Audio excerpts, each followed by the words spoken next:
Hello, ladies and gentlemen, and welcome to the 91st Sons of Kojima podcast. I am joined here tonight by an illustrious panel of sociopathic, mentally ill motherfuckers. First of all, the SoK's connoisseur of all things MOBA, Mr. Moogle. How you doing? Yeah.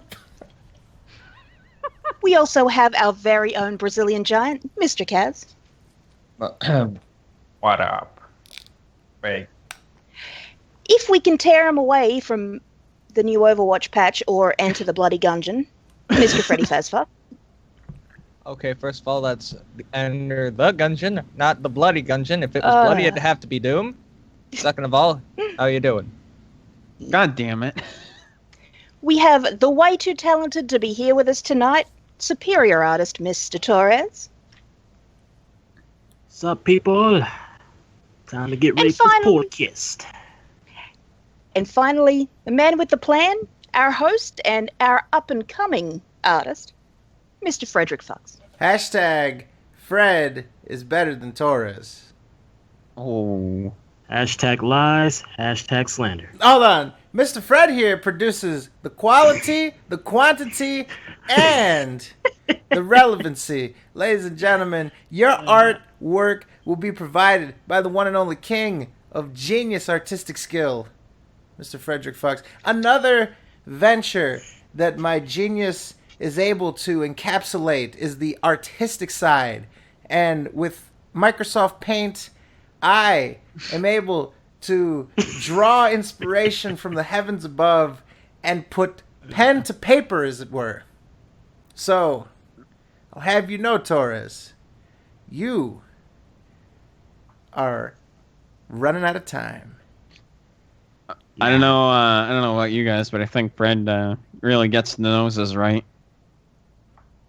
That is I'll give him that. Ladies and gentlemen, our entrees were provided by the lovely Miss Shad. Thank you very much, Miss Shad. We appreciate that. Fantastic. Very classy, very, very proper. It's nice. It's Thank you. Yeah, it was as though people were being introduced to a professional show. So that's pretty good. Now on to the dicks. Okay.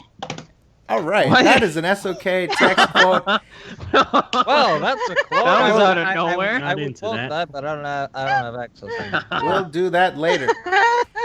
Ladies and gentlemen, welcome to the 91st edition, episode, and iteration of the Sons of Kojima podcast, the SoKast for short. This is the SoKation, and we are here to relax, to kick back, and to enjoy time with one another. Play some Pokemon Go, maybe. Play some Gungeon, apparently.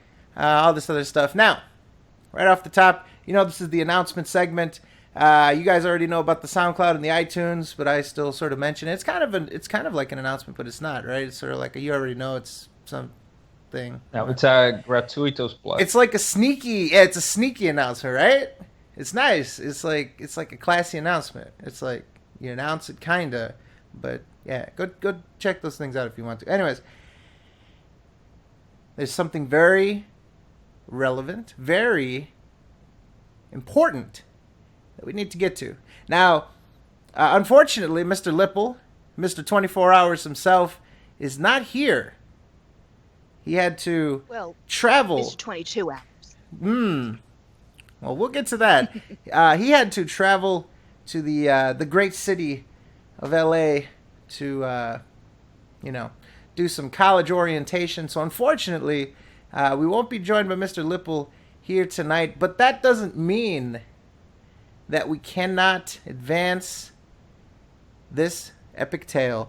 Ladies and gentlemen, if you are not aware, last week was the 24, hashtag the 24, and right off the bat, thank you guys very much for anyone that showed up, for anyone that watched afterwards. We had a lot of support to do that, and it was a lot of fun, and that makes it special when we do those. So we don't do them very often, and it's fun.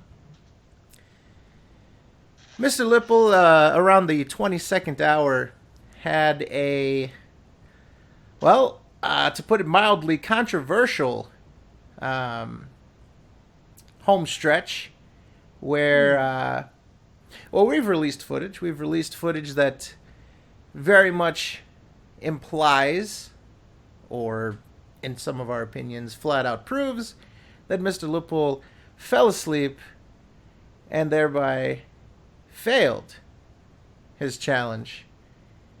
And of course, the result of which that he is indebted to us to eat feces. Now, he assured us that opening it up to vertebrate feces was going to be some sort of plan, make this all safe in some sort of way. But having spoken with him after the fact, we're not really all too sure what his plan is or was or how this is going to work. So, we've come to this sort of, well, we're working on this. The negotiations are ongoing, but Mr. Loophole needs to either find some sort of feces that is safe to eat, or we're going to settle for a lesser challenge. Now, we've been talking about it a little bit, and should we explain the genesis of it? Sorry to interrupt, but originally it was going to be Sistromen, which he refused to eat. The Sistrum! That's right. Now, I believe you mispronounced it. It's actually Sistromen. You actually have to. Sorry, Sweden. Really I hit gave the... it a little bit of... Sorry, Torby. Yeah. For the last time, I'm Swedish! Yeah. Don't get caught with your beard in the letterbox. Yeah. So, please make sure that you don't say that word without shouting at the top of your lungs. That's the... people died. I'm sorry. I won't say the word anymore. But anyways, when we approached Mr. Lipple about the settlement, as it were, we started with the S word, the fish, and we might have some logistical issues of getting it to the United States. The reason being that this canned fish is canned before it is finished preparing itself, and it releases a lot of gases while inside of the can, making it bulge and making it pressurized so that if it were to fly, it would be liable to explode. And several airlines have actually banned the shipping of this product for that very reason. So, to get something from Sweden, or in any sense of geography, it would have to be from Europe or across the pond. Basically, we have to get this fucking can across the ocean, and it might not work. So, we've developed a third option.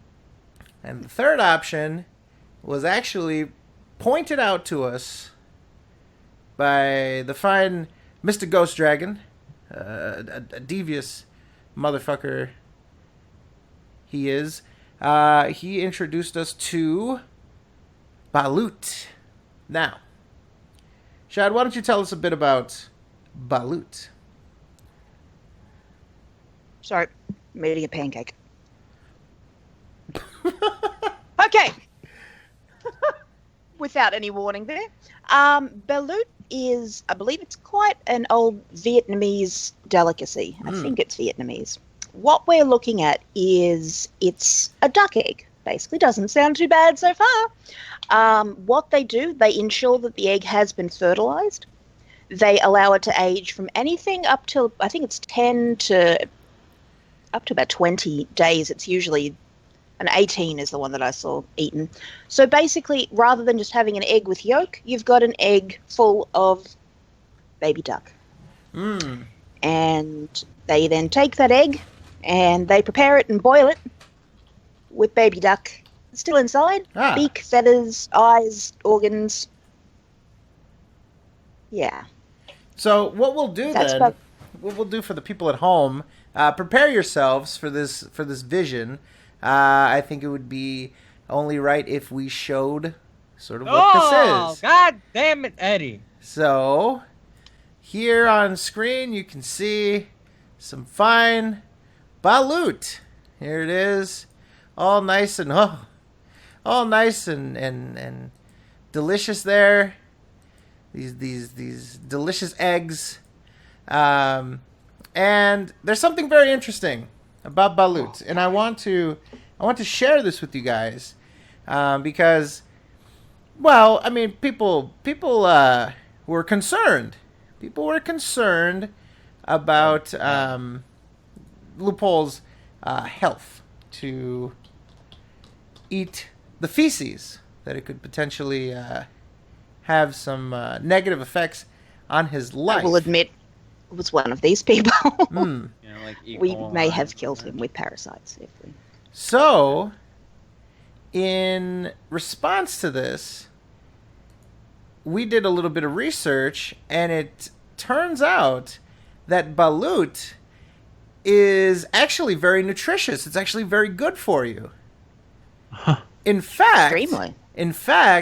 Balut contains embryonic stem cells. So, it could, in theory, make Loophole healthier than he's ever been before. Eating the balut will make him Loophole 2.0 and propel him to do the best that he can in his college career that he is just about to start. I think that this can be a turning point in this young man's life, and everyone's concern should be eased. He will not die from the balut. In fact, he will live long and prosper, perhaps. We can fix him. We have the technology. We do have the duck egg technology, ladies and gentlemen. So, this is our position. Loophole must either find a safe to eat feces, his vertebrate plan, we're excited to hear. And that is, if he wants to go full bore, if we are going to reach a settlement, because he is very much disputing his sleepiness, then we shall proceed with a non-feces event. And to me, I'm thinking the balut is going to be the way to go. But if we can procure some canned fish for Mr. Loophole, then maybe we can do that as well. According to our information, though, balut can be bought near where Loophole lives in California. There are actually Yelp reviews for different Vietnamese stores that carry balut. It is the last compromise we're willing to make with him on this goddamn thing. That is absolutely. And again, the balut will enhance him.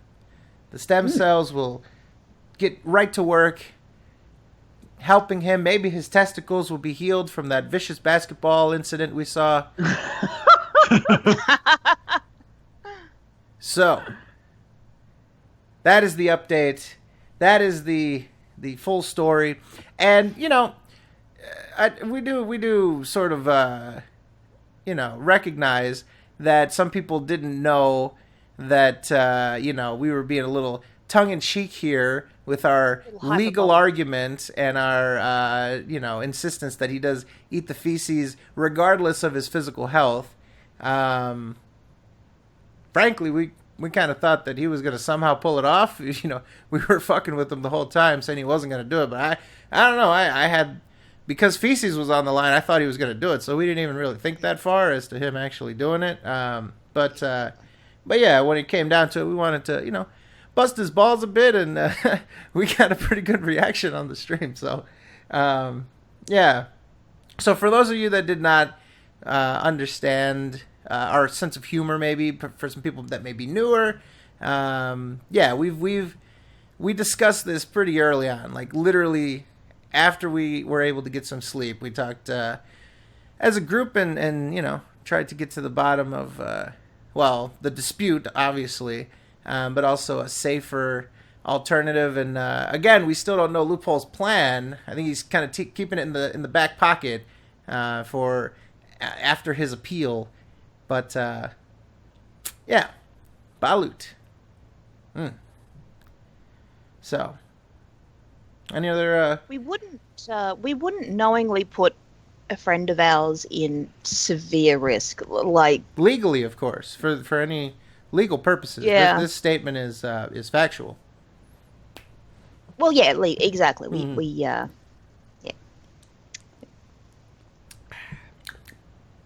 So, any final thoughts on Balut, the canned fish, or a safer feces? All right. Either way, he's still gonna throw up. And for Yeah, that, we will be front and center. Damn Skippy.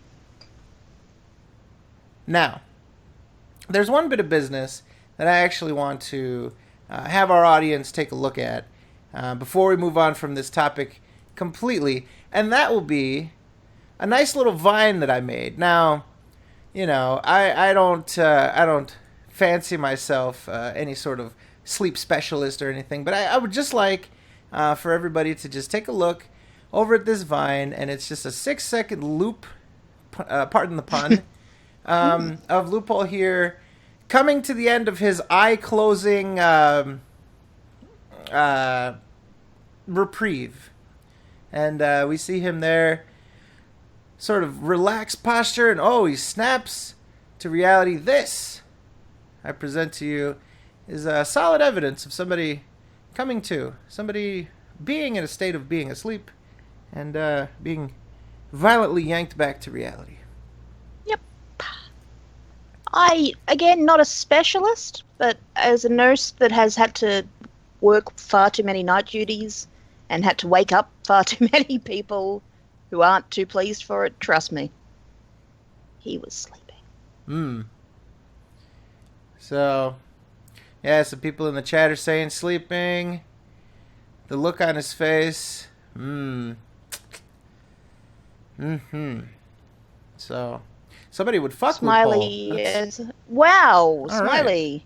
Right. I will give you his, yeah. Somebody quickly screenshot that one and send it to Loophole. His heart will be aflutter. Maybe Loophole's on his phone checking this out right now, so we'll give our shout out to Loophole and get on that, man. Everyone you wanna is a nurse these strike days. while the iron's hot. You know what I mean? So there he is. There's Loophole doing his thing, coming to this conclusion that he might have been asleep. So. All right, so as Eddie says, episode 92, 5-hour debate about if Loophole was asleep or not. Maybe we'll do that. But, all right, so that does it. Any other announcements, any other updates, any other things that we need to cover at the top of the show before we move on? Super. So, ladies and gentlemen, as you can see by the episode title, this is the SoKation. But we have nothing on the StayKation. Ladies and gentlemen, the StayKation is just about to come to an end. But this lavish retreat, this frivolous expenditures, this grand foray into the depths of Seattle. I can't think of a better way to spend a week and to keep the business alive. And I think it's only right that we cover this. I think that this is something entertaining for all the kids, all the young people, all the people that are striving to maybe one day become their own business owner and go into business for themselves. So what we're going to do here, I'm going to provide everyone in the panel the first linkature, and let's sort of go through this. We're gonna go to the trusty rusty Instagram of Mr. Darkside Phil. And we're gonna see what he's been up to. We're gonna try to keep the spoilers to a minimum. Let's see. Let's go down here. And we will start. I believe the first image to start off this staycation is going to be the Pokemon Go. The very first Pokemon Go picture. Sorry, the second one. Not the Charmander, but the list of Pokemans. And we'll start there. So we have on screen for the people at home, and we'll go through this. We'll do this justice. Are you guys prepared? Yeah. Yes. Yeah. Yep. So we start off, and this is what's the date on this one? This is July 18th. It looks, and he says last night he used a lure while in bed, and here's what he caught playing Pokemon Lounge. That's not how that works. He's playing Pokemon Go from the bed. That's pretty nice. That's a way to start things off. Yeah. Not what the thing was designed for, but well, how else was he going to play it, really? Well, he was going to get up and walk. Oh, and before I forget, a special happy birthday to Heavy Metal Gamer Show. What's up, dude? Happy birthday, sir. Yeah. The birthday boy himself. And he's lurking in the chat with the goddamn mod privileges, so be on the lookout for some chicanery. But yeah, man, happy birthday. Glad you come to spend a little time with us. Hope that it's a good one for you, buddy. So yeah, Leaf Eater, Cheese Thief, Skyrat, Crap Factory, and T-Lizard. What is T-Lizard? VS Professional. What the hell is T-Lizard? What is this? I can understand Leaf Eater. I can understand Crap Factory, I guess. What the fuck is T-Lizard? Is this a reference I'm not aware of? Maybe because he has like fire in his tail. So. Leanna may have named that one, therefore we may he's a never teapot? Yeah. You're telling me this fucking idiot went to go on a goddamn vacation, and all he's been doing is playing Pokemon Go? Well, we're going to find that out. We're going to go through the staycation with him. So, I don't know. Let's click this left arrow and let's see what he's been up to. So, some breakfast. Ooh, look at this. It appears to be IHOP. And Phil says, a great start to vacation. So good. So this is the start. This is where he's going to get a good meal in before he makes that long trip down to Seattle, 20 miles from his house. Pretty good. What do you guys think? Is that a good choice there on the omelet? I see some tomato garnish, perhaps a Is that what I'm looking at? Wait, that's an omelet? I believe what is that's the an thing on omelet. the right? It actually kind of looks like the omelet that he made when he like rolled it up. That's one janky ass fucking omelet. I'm about to say it's only good if it's not made by him. True. That's a negative, Torres. I know. So It's the egg burrito. ooh, the egg No, burrito. he needed to fill up for that That's the name huge... Blaster. Get to it. So. I agree. He needed to fill up for that huge drive, that huge undertaking to get all the way from his house. It's how far away? It'd be 20 miles. I think that's like 10 kilometers. Yeah, he needed to fuel up for that, eh? You needed to top it off. Yeah. So, all right, let's go ahead. Let's click our left arrow. This is like this is sort of like the on The Simpsons when Patty and Selma do their slideshow, their vacation. This is sort of what we're doing, but across Considering the world. killing themselves. Yeah, this is awesome. All right, let's see. Click left. What do we got here? Man, look at that setup. Man, oh man. So Phil doesn't know how to turn off a mirroring from the laptop to the TV. That's got to be distracting as hell. Like if you turn the lights down, you still got the laptop screen shining at you, and it's getting all hot, and it's probably fucking up the performance because it's having to portray two screens at once. That's basic level shit. Even I know how to do that, and I don't know how to do a damn thing when it comes to technology. That is some, that's some rookie shit. I don't know why he's doing that. Don't know why he's doing that. Who takes DVDs on that many DVDs on a vacation? I get that sometimes you'll have some downtime, you'll watch a movie here or there. Some summer downtime. Well, this is the main difference between his vacation and his normal days at home. He's just spending more money. More Patreon money. He's just wasting it now. I don't know what all these devices are. Next to the laptop, I see this little square. Is that a speaker of some sort? Is that speaker? There's a speaker because there's one on the other side. Yeah. Okay, so he's got some JBL speakers there. To the left of that speaker looks like an Apple time machine. What is that? An Apple time machine? Yeah.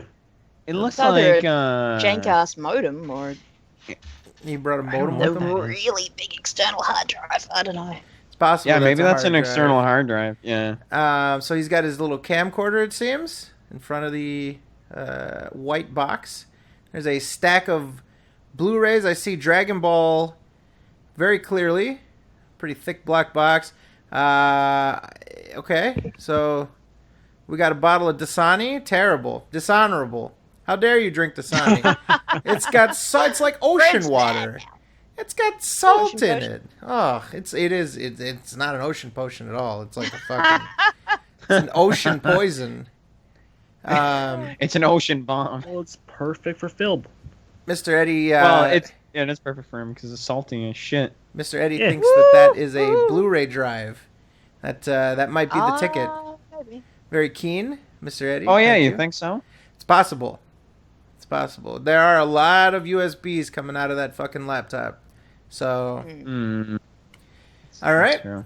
His caption here: just got the laptop working with our big ass TV. Pretty sweet. Gonna watch in style later tonight. Man, that's some style. In big style. TV. Is Nothing says stylish Still like coiled installed, cables not running gonna everywhere.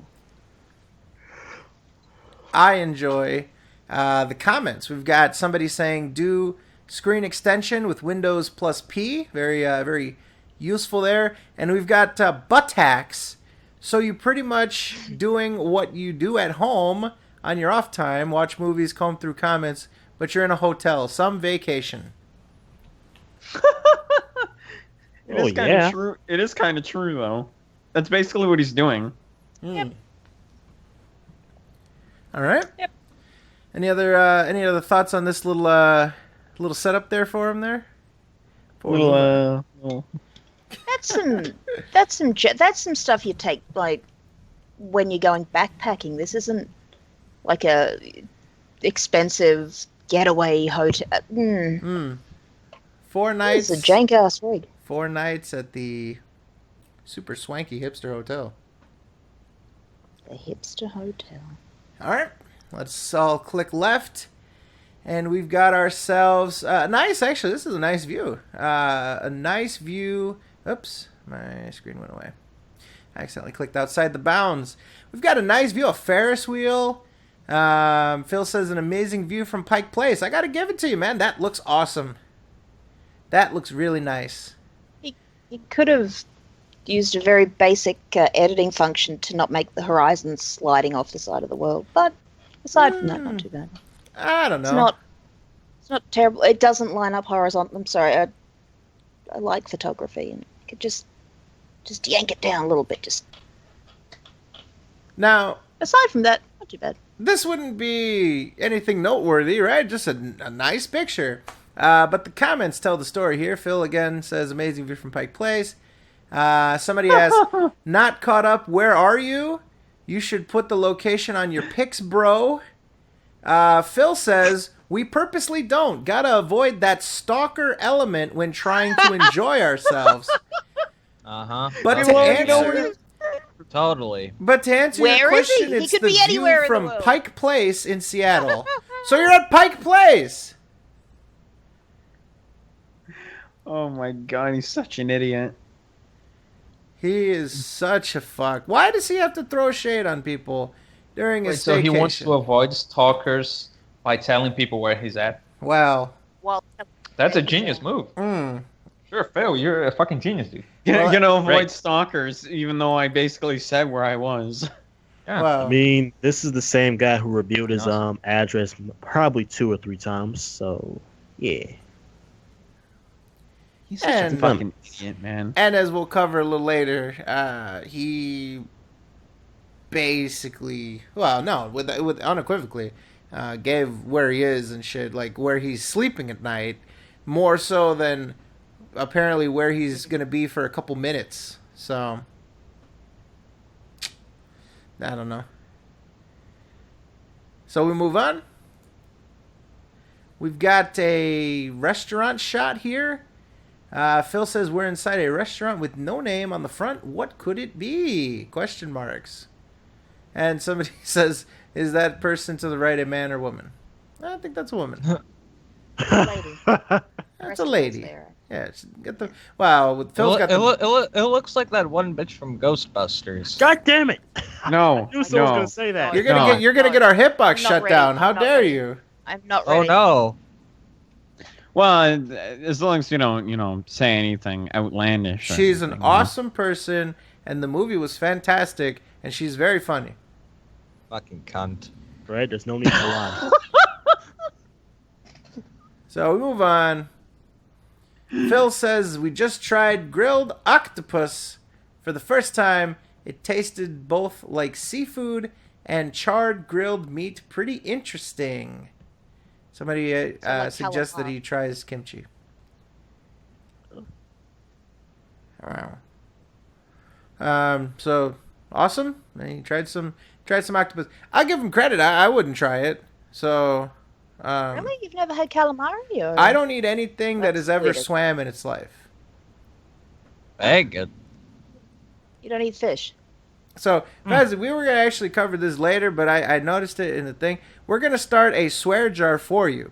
Anytime that you say faggot on the podcast, you have to donate X amount of money Yeah. to charity.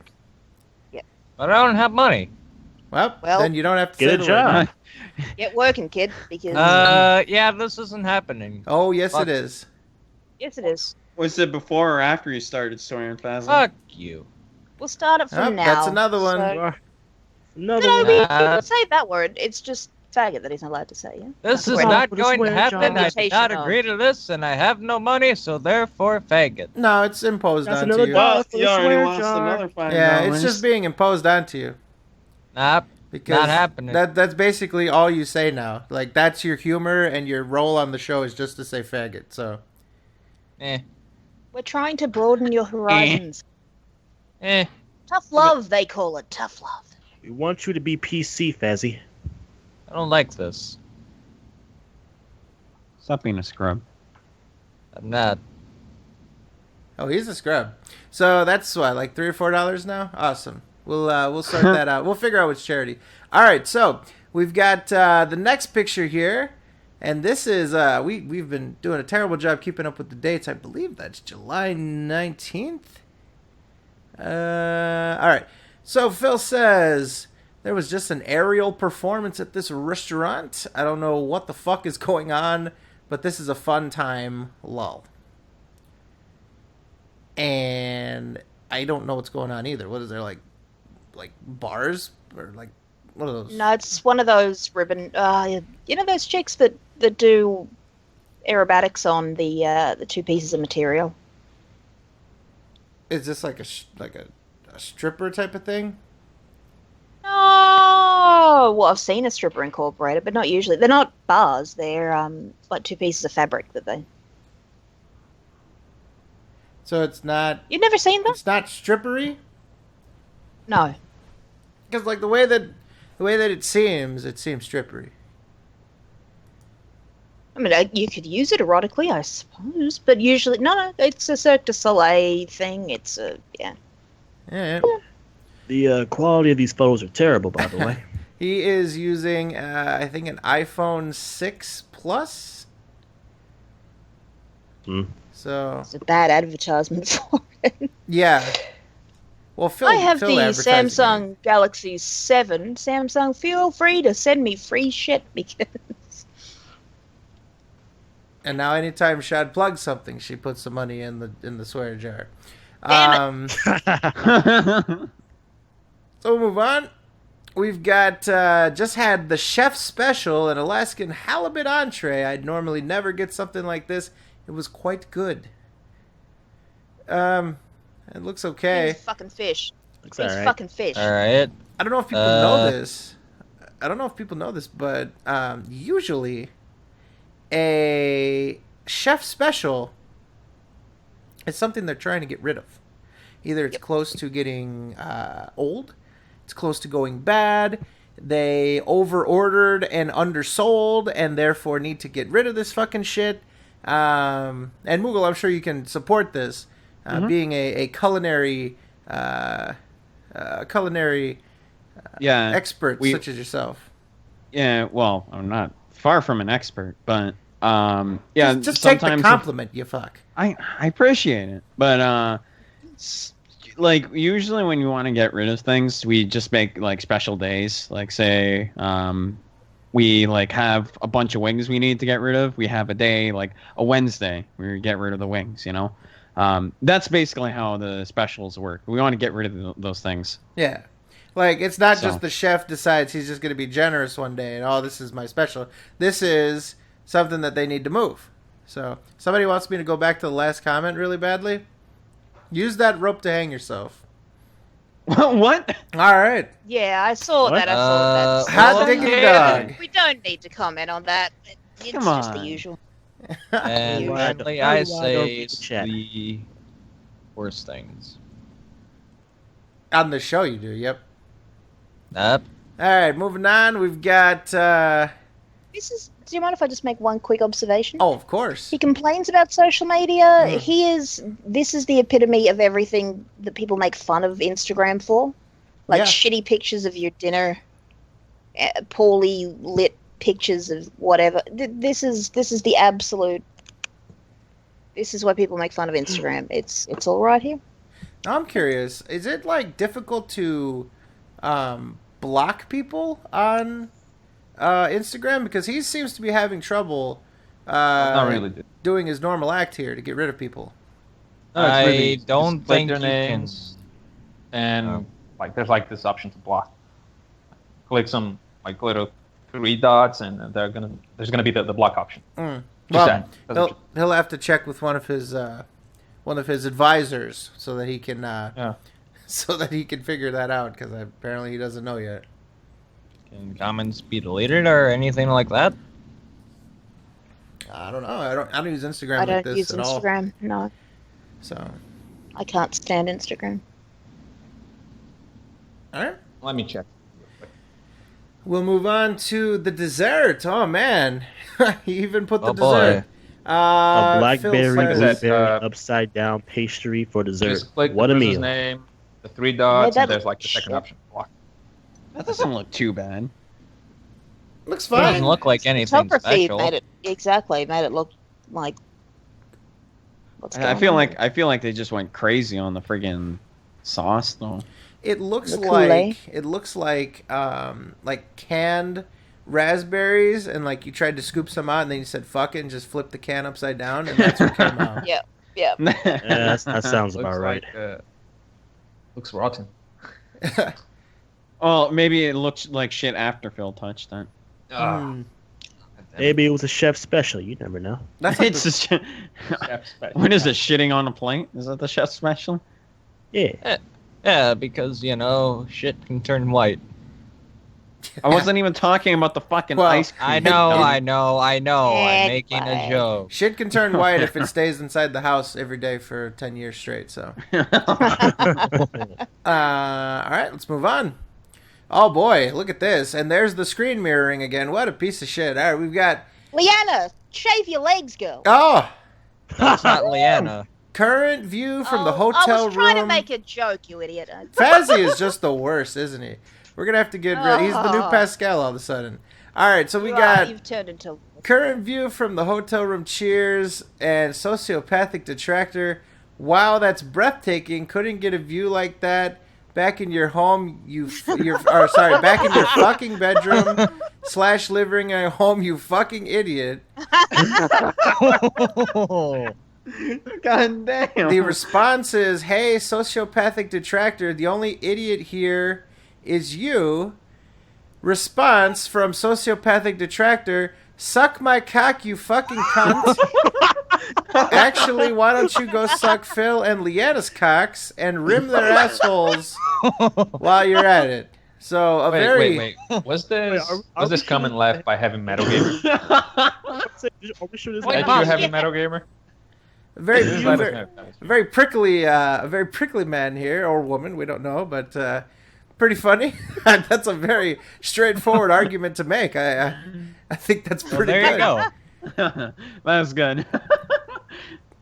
Somebody then says, why are you following someone you don't like? He says to let him know what a piece of shit he is. Right to the point. Just how I like. There you go. Perfect. Yeah, perfect. So, but Phil is here with a glass of Sprite and Tanqueray, and is that like a popsicle stick that he's stirring it with? Is that like a tongue depressor? What is in the cup? Is that a straw? No idea. An odd-colored straw? That's not a straw. That does not look like a straw. Okay, That's a popsicle stick. He's stirring it with a tongue depressor. It's a He's drink. stirring it with probably he's stirring it with a vodka chopstick. and Sprite. He's stirring it with a chopstick. I mean, I will say he's got good taste using Sprite. I mean, if that's 7-Up or something, I mean, that'll be the worst thing he's Shame ever on- done. But Shame on It could be fucking Sierra Mist. well, Miss Twist, Torres, Miss Twist. Yee. But there you go. Phil watching wrestling in the hotel room. That's delightful. Money well spent. Bowser says a corn dog stick. A corn. So that makes sense. He ate a corn dog and then he stirred. There is a little bit of like a darker area here. Maybe that's where the batter stayed on the stick there. You know, sometimes that happens. Yeah. Moving on. We've got, this almost looks inappropriate. Like, what the fuck? What the fuck? Yeah. What the hell is Why this? was this uploaded? This I looks don't like this. inappropriate. Help, our hotel room is infested with bugs. Well, you brought Leanna, motherfucker, so what do you expect? Bug We're mechanics. talking about the Weedle. We've got a Weedle crawling up Leanna's leg. And a penis or something? I don't know what the hell is going on here. This is ridiculous. I'm not a fan of this picture at all. No. So what? Move on. Let's move on. Weedle? Let's move on. Phil says, like help, this. our hotel room is infested with bugs. I don't like where this is going. All right. Moving on. Oh, man. That Weedle doesn't like where he's going. Phil has been a fucking- busy man with the Packy-Mans. Look at these creative names. Why don't you give us a run through on that, Taurus? Necro Sleepy, Spooky Ghosts, Sky Rat, Ugly Fish, Bonehead, Crap Factory, Scary Flap, Delicious. I like to. He called one of my pinch. favorite Pokemon fucking Bonehead. Fuck you. He has no respect for Cubone. Don't diss a Cubone like that. You aren't. You know what? If anything, you're the fucking Bonehead. Phil. Wow. Fucking asshole. Canadian insult. Wow. That's a negative. What are these names? These are the most generic names I've ever seen. They're about as generic as his video titles. This is something you expect a 12-year-old to name their Pokemon. Dude, the video titles. Oh god, they get This worse. is and worse. this is what happens when you give Phil creative control over something. He There are just two kinds shits of on it and Well, makes it he's the not most generic creative. thing I was possible. gonna say the problem is he lacks the creative and he lacks the Exactly. control. What are you talking about? Predator 7 was great. Well, no. Look, there are two kinds of people out there. Those who name their Pokemon and those who don't. And Phil is not one of those two. He's just like the third one. Like, he tries to make names for his Pokemon, but fails so hard that it looks like this shit. The funny Look. thing is that he's naming these. Bonehead. He's doing this with the intent for it to be public. You know. Like, Mm-hmm. he's doing this specifically so that he can show it to other people. This isn't like a he's trying to be private thing. funny. He knows that he's fucking showing this to people. But it's not just- funny at all. Yeah. It's just fucking stupid. Phil says, things are out of control here in Seattle. Look how many Pokemon I've caught in the last 2 hours. You're Hashtag 35, Pokemon Go. motherfucker. Mm. Just And another thing, how much you want to bet he's buying Pokeballs for this? Of course. It's possible that he absolutely. is. Dude, he wasted $300 in Hearthstone. I won't be Well, surprised if he wastes another $300 in this game. Well, I mean, let's think about it. Considering how much money he put into Supercard, something like that's a mobile game. Pokemon Go is a mobile game. Why wouldn't he spend money on it? I'm more freaked So out that's by what those last two comments in this photo. I like to pinch you, pinch, or what the fuck? He likes the pinch. Yeah, they like the pinch. Yeah. So, let's move on here. We've got, a Zubat in his bathroom. Look at that. Caption. ghetto ass tub. Nothing like catching a Pokemon as soon as you sit down on the shitter. Hashtag Pokemon Go. Why do you have? That's how you get conjunctivitis. When you We don't need fall to in the know toilet. what you're doing behind the photo, alright? We don't need to know that you're probably taking a nice deep load on that nice toilet right there. Yeah, we don't need to know this information. Why did you then describe it then? That is. I don't know. He's making Loophole's dinner. He's taking a crunch, man. Yeah, he is. He's helping Loophole We out. don't need to know this. God damn it. Now, Uh, whoever floated the idea that maybe he's spending a little cash, he does have 97 Pokeballs. Yeah, he's buying them. yeah. So perhaps he's buying them. It makes sense because considering his track record with buying things in mobile games, it would make perfect sense for him to buy Pokeballs and Pokemon Go. Says here, sociopathic detractor, you're Oh, a he's back. fucking disgusting pig. Nobody wants to hear, see, or think about this. Get a fucking grip on reality, dipshit. This comment I can agree with. Yeah. Eh? No, really, honestly, like, nobody wants to fucking hear about what you're doing in the fucking washroom. It's fucking stupid. Don't do that shit. It's too much. Yeah. It's TMI, man. That's how you get pink eye, man. That's how you get pink eye. Alright. Anything else on this before we move on? There's a bunch of fanboys responding. Look at that. Look at that. Like the grout work or the sealant that's a ghetto ass. Sorry. It's meant to be rustic, you know what I mean? It's meant to be very cozy, very, very homely, you know what I mean? There's a difference between homely and unfinished. It's quaint. Is it? Is it? It's like a fixer upper, you know what I mean? It's a starter hotel. They don't want to make it too nice because then you're not miserable enough. So, all right, let's move on from the Zubat, and we've got an updated roster. He's got some pretty high level Pokemons here. A 398 Venomoth. Wow, a 342 Nidoqueen, and a 297 Golbat. These fucking names get worse and worse. Clothes eater. Horny Queen? Scary Flap. Skyrat. I don't like Fluff, these. Nacro Sleepy. Crap Factory. Rock Hard Face. And Spooky Ghost. Oh, Spooky Ghost. Oh man, the South Park reference is very good. Oh my Look god. at that. These are not creative in the least. Why the hell are you doing this? Clothes Why? Clothes eater. So because it's a moth, it eats your clothes?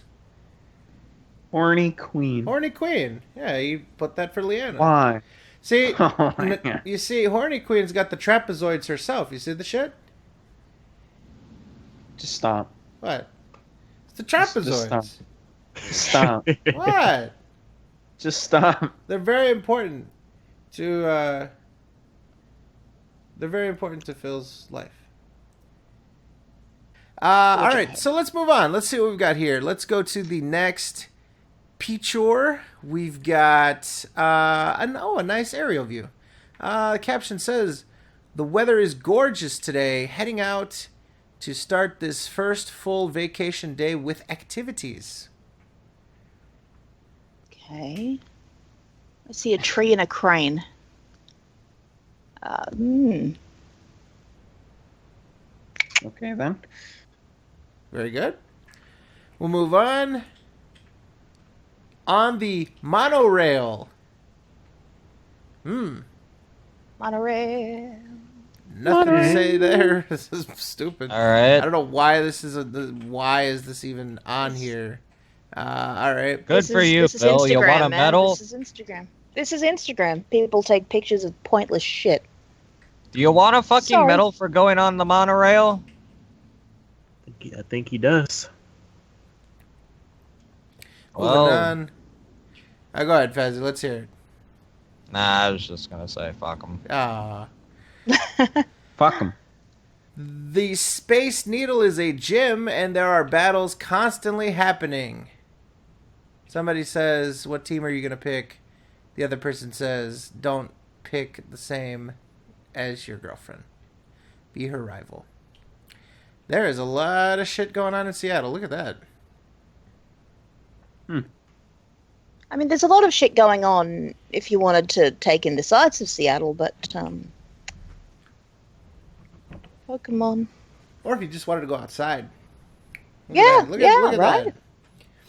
Get some vitamin D, walk around. Yeah. That is the only D that was gotten on this staycation. I was waiting for it. I was waiting for it. So, all right. Let's move on. What is this? A preview of the Glass Gardens. I'll be taking some videos, so this is just a preview. Wow, so he's even pimping out his vlogs on his Instagram. It's actually a nice picture. It's pretty cool. Yeah. All right. It would be if it wasn't taken with... Sorry, I shouldn't be so critical. Moving on. Phil says the Lego exhibit was pretty interesting. Here are a few samples. Going to make a video out of the ton of photos I took later this week. And yeah, nothing noteworthy there either. What a boring staycation. Jesus Christ. What are they doing? Like, Watching God, Blu-rays. so boring. Like, I would not want to be part of this. Oh, if I ever get a vacation again in my life, which may or may not happen, being a single mum, but why would you do? I don't. Why would you just boil it down to this? Don't know. That is all right. Move on. Phil says Psyduck is at the Pacific Science Center. Oh, I thought he didn't want to say where he was. Okay. Well, that's very specific. Psyduck is at the Pacific Science Center. I bet he didn't pay admission either. What a dad joke. What a fucking dad joke. I bet he didn't pay admission either. He's out with his daughter. I mean, That's true. That's what their kid is going to look like if they ever have one. Jesus. Oh, that's funny. Yeah. You take Phil, you take a panda, you get Psyduck. It's Psyduck. Genius. Moving on. Phil says, so far today I've had fun catching a wide variety of Pokemon at Seattle Center. Oh, I thought he didn't want to say where he was. This is a vacation. Jeez. Even had a very glitched close encounter with a Pidgey, but I wish they'd get rid of the damn retry server error. Pokemon that's more common than anything else. Another dad joke thing. Another nice little joke there. And somebody points out that's actually a sparrow. Phil says they're all flying rats to me. Okay. Somebody then points out they say the name right above it when you're trying to catch it. Phil doesn't read. We acknowledged this already. Well, Phil is a fucking flying rat himself, so. He's He Niño Rata. flies? All right.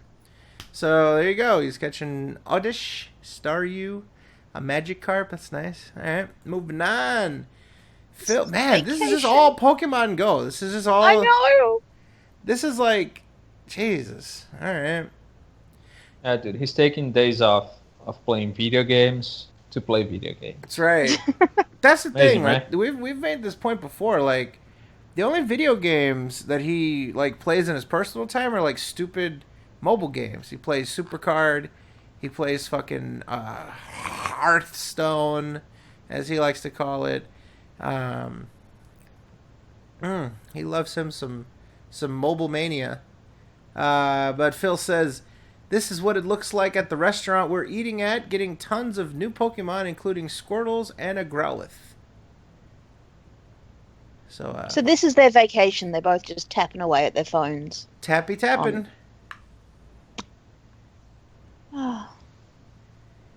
Moving on. We've got This Is How You Do Garlic Bread. Is that like a play off of This Is How You Don't Play? This is how Guess you so. do garlic bread? I think. TIHYDGB? Alright. I don't know. Well, Good for you, I guess. that's Why not- even is post that- this? Is that garlic bread? It looks like a cheese stuffed fucking roll. I didn't know that's garlic bread. Maybe it's like cheese I don't stuffed know. garlic bread. That is not garlic. Like garlic bread is like a slice from a loaf that has been buttered and garlicked on at least one side.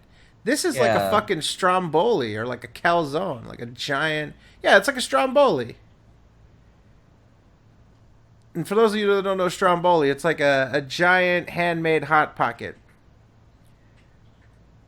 That is actually pretty good from Italian places. If you're actually good at decent stromboli, that's the ticket. So somebody said both fucking sides. All right, I'm sorry. All right, I'm sorry. Jeez, somebody taking this very seriously. Jeez. And Heavy Metal Gamer, calm down, man. yeah, It's okay. somebody get this man some garlic bread for his birthday. Stat. And Eddie with the keen eye points out there is some Pokemon Go happening in the background. Oh, yeah. Wow. So, man, they were playing Pokemon Go while eating. Jeez. This is why the world is doomed to fail. This is it. We don't deserve to live anymore. Humanity's had its time. It's done. We're over. That's it. Tap out.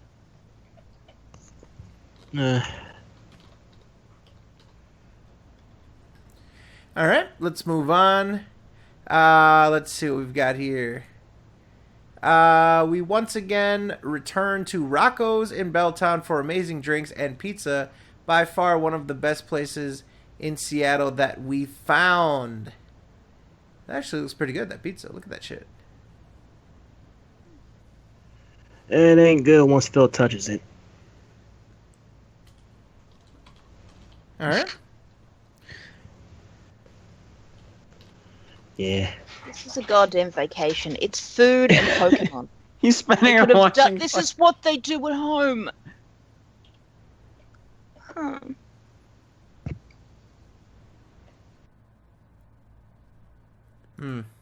Just I mean the pizza looks good. I won't fault. I can't fault the pizza, right? The pizza looks fantastic. The drinks, I don't know. They're gonna be doing some driving, so I mean they're gonna do some drinking as well. My thing is just, this is what they do at home. This vacation is food and video game shit. Pokemon. This is their home time. Oh, but you see, it's not at their home, so therefore it's okay. Not to spend this. Oh, you know, It's all okay in their heads. Their fucking twisted, warped reality. God. I shouldn't be throwing shade. If this is what you want to do with your vacation, more power to you. We'll get to the point. Well, yeah, we'll get to it later as to why I have an issue with it. But All right. Let's see. Let's move on. Dragon Ball Z. Or just Dragon Ball. Yeah, it's I don't Dragon Ball. know. We've got the mirroring effect again, which is makes me sick. I don't like it. And he says, meanwhile, back in the hotel room. So essentially, here's what I'm noticing is what they're doing. They are going out to see something that probably takes about an hour. So, sorry. Let me sum this up a little better. They're going out to get breakfast. They're going to go see something for like an hour. They're going to go get lunch. They're going to like a mall or something dumb where they could just like walk around and get fucking Pokemon, right? I'm sure a lot of their plans center around like, oh, where can we go get fucking Pokemon? Then they go eat a big dinner and have some drinks. Then they go back to the hotel and watch movies on the dual screen. So, what a fucking staycation. Why don't they go do something that they can't do otherwise? Or Right? is it just that these are these are just the type of people we're dealing with, I guess. Right? They would probably be uncomfortable to do things physical or to do things, you know, that would they require- absolutely would. Yeah. Could you imagine them going on a hike? Oh. The audacity of you to even suggest that. I know. So, all right, let's move on. Okay, Kid Goku totally fights the Terminator in the original Dragon Ball. Too good. Lol. Didn't realize it had pop culture references. Okay, Yeah. moving on. Oh God, I can't even No. describe this. If somebody else wants to take I this can't one. even deal with this right now. We might just You know skip what? it. Who wants to do it? Yep. Nah, I'm not even gonna read this. I'm not even gonna read this. No, not interested. Please no. You know what? I'll do it one last time. Fuck it. Arco Sleepy, Scary Flap, Horny Queen. Fuck. Bennett or whatever. Goomba Stank, Slimy Touch, Spooky Ghost, Donald Chuck. Yeah, real clever. Drape Slicer, Star U, Tiger Blood, Fungus Face, I Like to Pinch, Crap Factory, Ping Auto, or whatever the fuck, Loaf Eater, Sir Flappy, Son of Flap. I can't say that otherwise. I don't know. Say Pussy Feather? I don't fucking know. These fucking names. Pussy Feather. These names are so bad. Ah, come on. Pussy Feather, though. That's the best one. Yeah. Star U.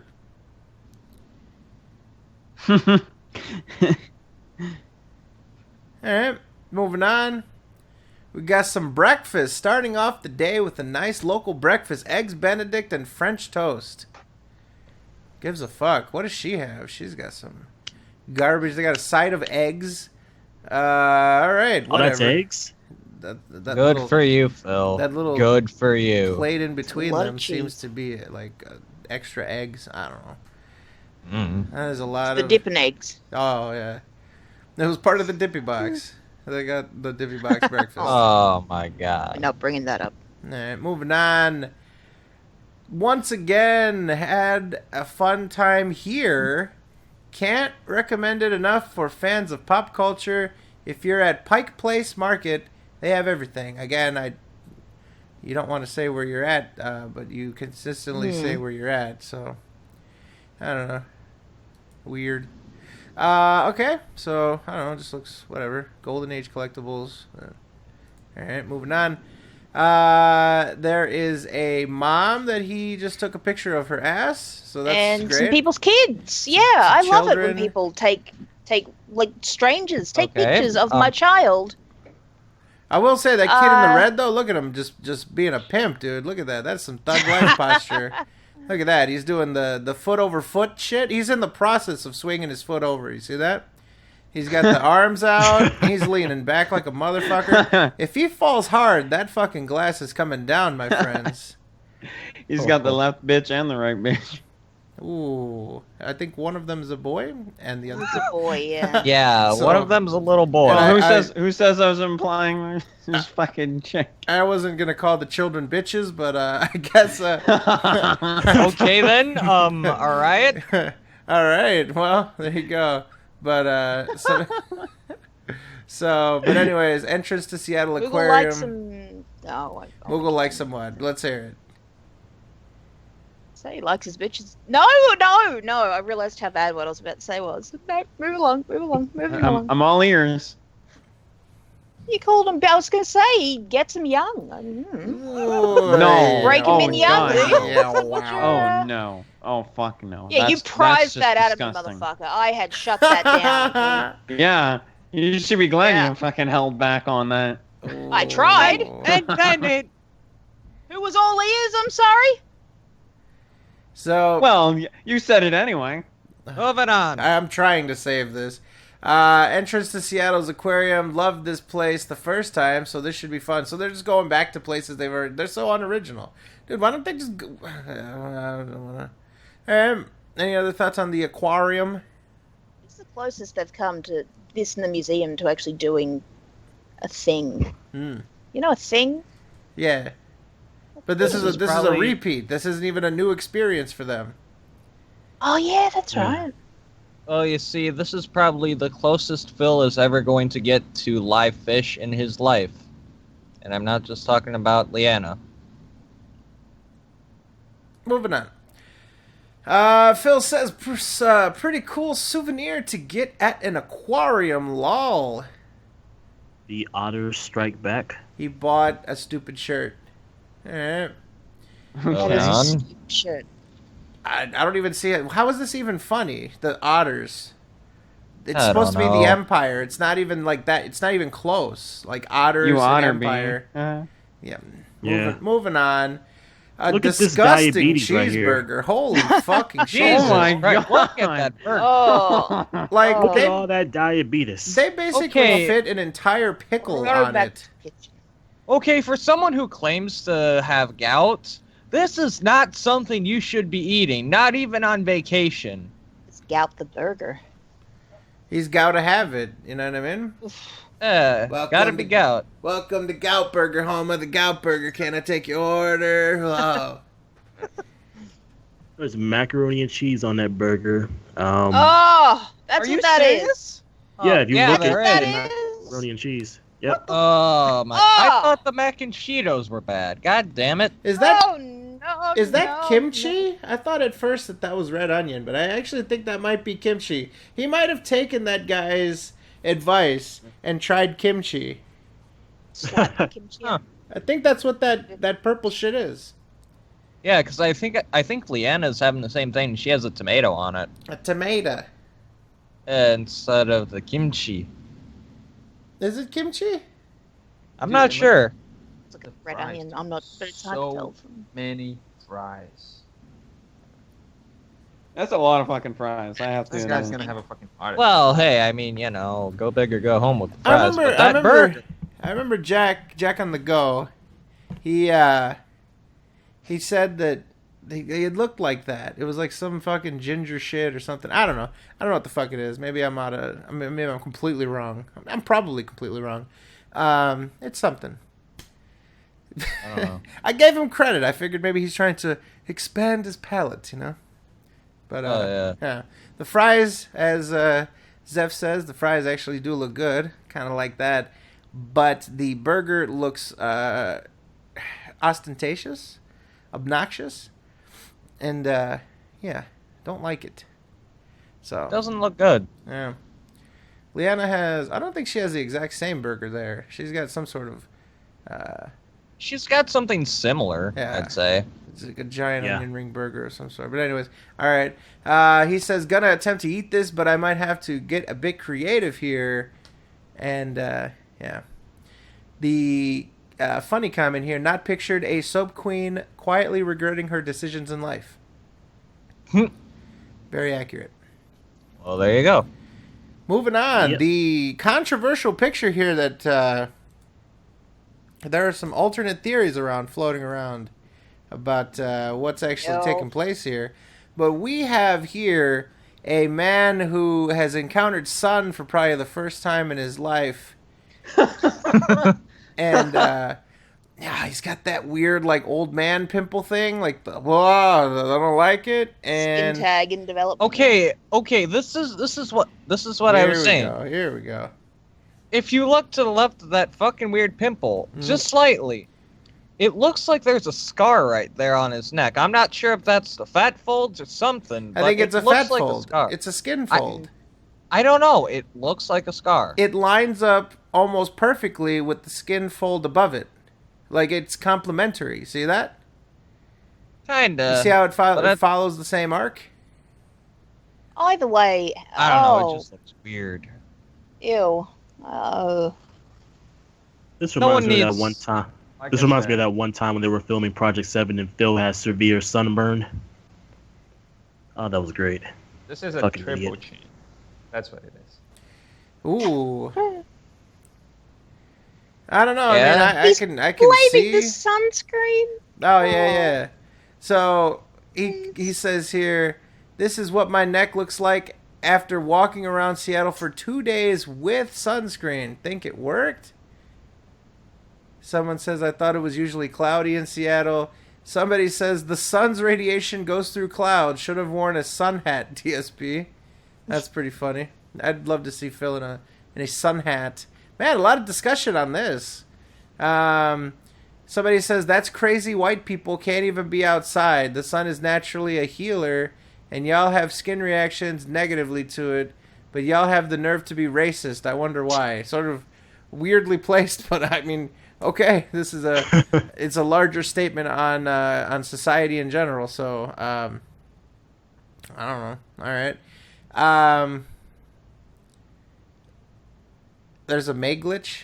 I just got distracted by the chat. Kaz, there's a May glitch. Yeah, there is. Oh yeah, her walls don't go Yeah, away. okay, but- Oh, that's awesome! Actually, apparently, it's like her wall has no cooldown. Ah, dude, so if her So you walls can keep don't using go it. away, she can go out and be a whore and there'll still be traction on those tires. Look at that. I have like 3 Mays in your car. Oh. Oh Lord. It's a glitch Her now. stomach won't go away either, you know what I mean? She's not fat. All Get right, to the Overwatch moving on. Full of Let's fat. see. Okay, so nobody else said anything all that enlightening in the comment section of this. 45 likes. Interesting. All right. Let's see if there's anything else in the grab bag. Oh, wow. There is. Wow. One called Sleeping In. I guess that's Phil there with the with the Patreon shaped. Ooh, that'd be actually a good Photoshop. So take that, put Phil on there, put a hat or whatever, and put a Patreon logo that he's hypnotizing the small children with so that they actually give him money. The comment, or the caption, of course, my top Pokemon have shifted a bit since I last showed them. Here they are now. What do you think about those names, Turris? They're all the same shit. Oh, but what about There's one- Pidgeotto? actually, there's a Pidgeotto. Yeah, Yeah. that's the right name. Okay, that's one new Original. name out of all these I already read. Yeah. Mm. Donald Chuck. What the fuck? No trick. Wow, jeez. King of bats. They're just bad. They're just King terrible. of Bats. Oh my god, Holy Queen. How old is this guy again? 12? 11. Fucking Christ. 11 next year. 100. Mentally, yeah. 10 and a half. So, all right, let's finish this Fucking up. We games got in, like, two a more couple years. pictures to cap off the staycation. We've got a Chansey. This just hatched from my 10-kilometer egg. I don't know if I should be delighted or horrified, but it looks like a damaged sponge to me. Hashtag Pokemon Go. What? But I don't know. How the fuck? Never mind. All right, so he's got himself a chancey. Cool. And last but not least, Phil says this is Woodland Park Zoo. It's entirely Pokestops. I hear somebody says I hear there's a rare Pokemon found only here. It's called Harambe. God damn it! Yeah. Hashtag dicks out for Harambe. I saw that. Harambe. Shiny Harambe Shiny in there. Harambe. My boy Harambe did not die for this, goddammit. Oh. What if Phil caught a Harambe? Then he'd have to let it go because He doesn't. a majestic creature like that deserves to be free. What if he catches those hands? Well, then Harambe's gonna fuck him up. Hmm. And boy, what a show that would be. A shit show. Yep. Have the gorilla do it. Hmm. Good old Gorilla. Harambe didn't do nothing. Damn it. He didn't do nothing. He didn't do nothing. Must be nothing. Eh, He did nothing wrong. well, I think this should cover our coverage of the SoKation. I think the last thing we should do would be to just take a glance, and I don't want to actually watch these yet, but let's just take a glance over at the King of Hay Vlogs channel. The link is in the doc.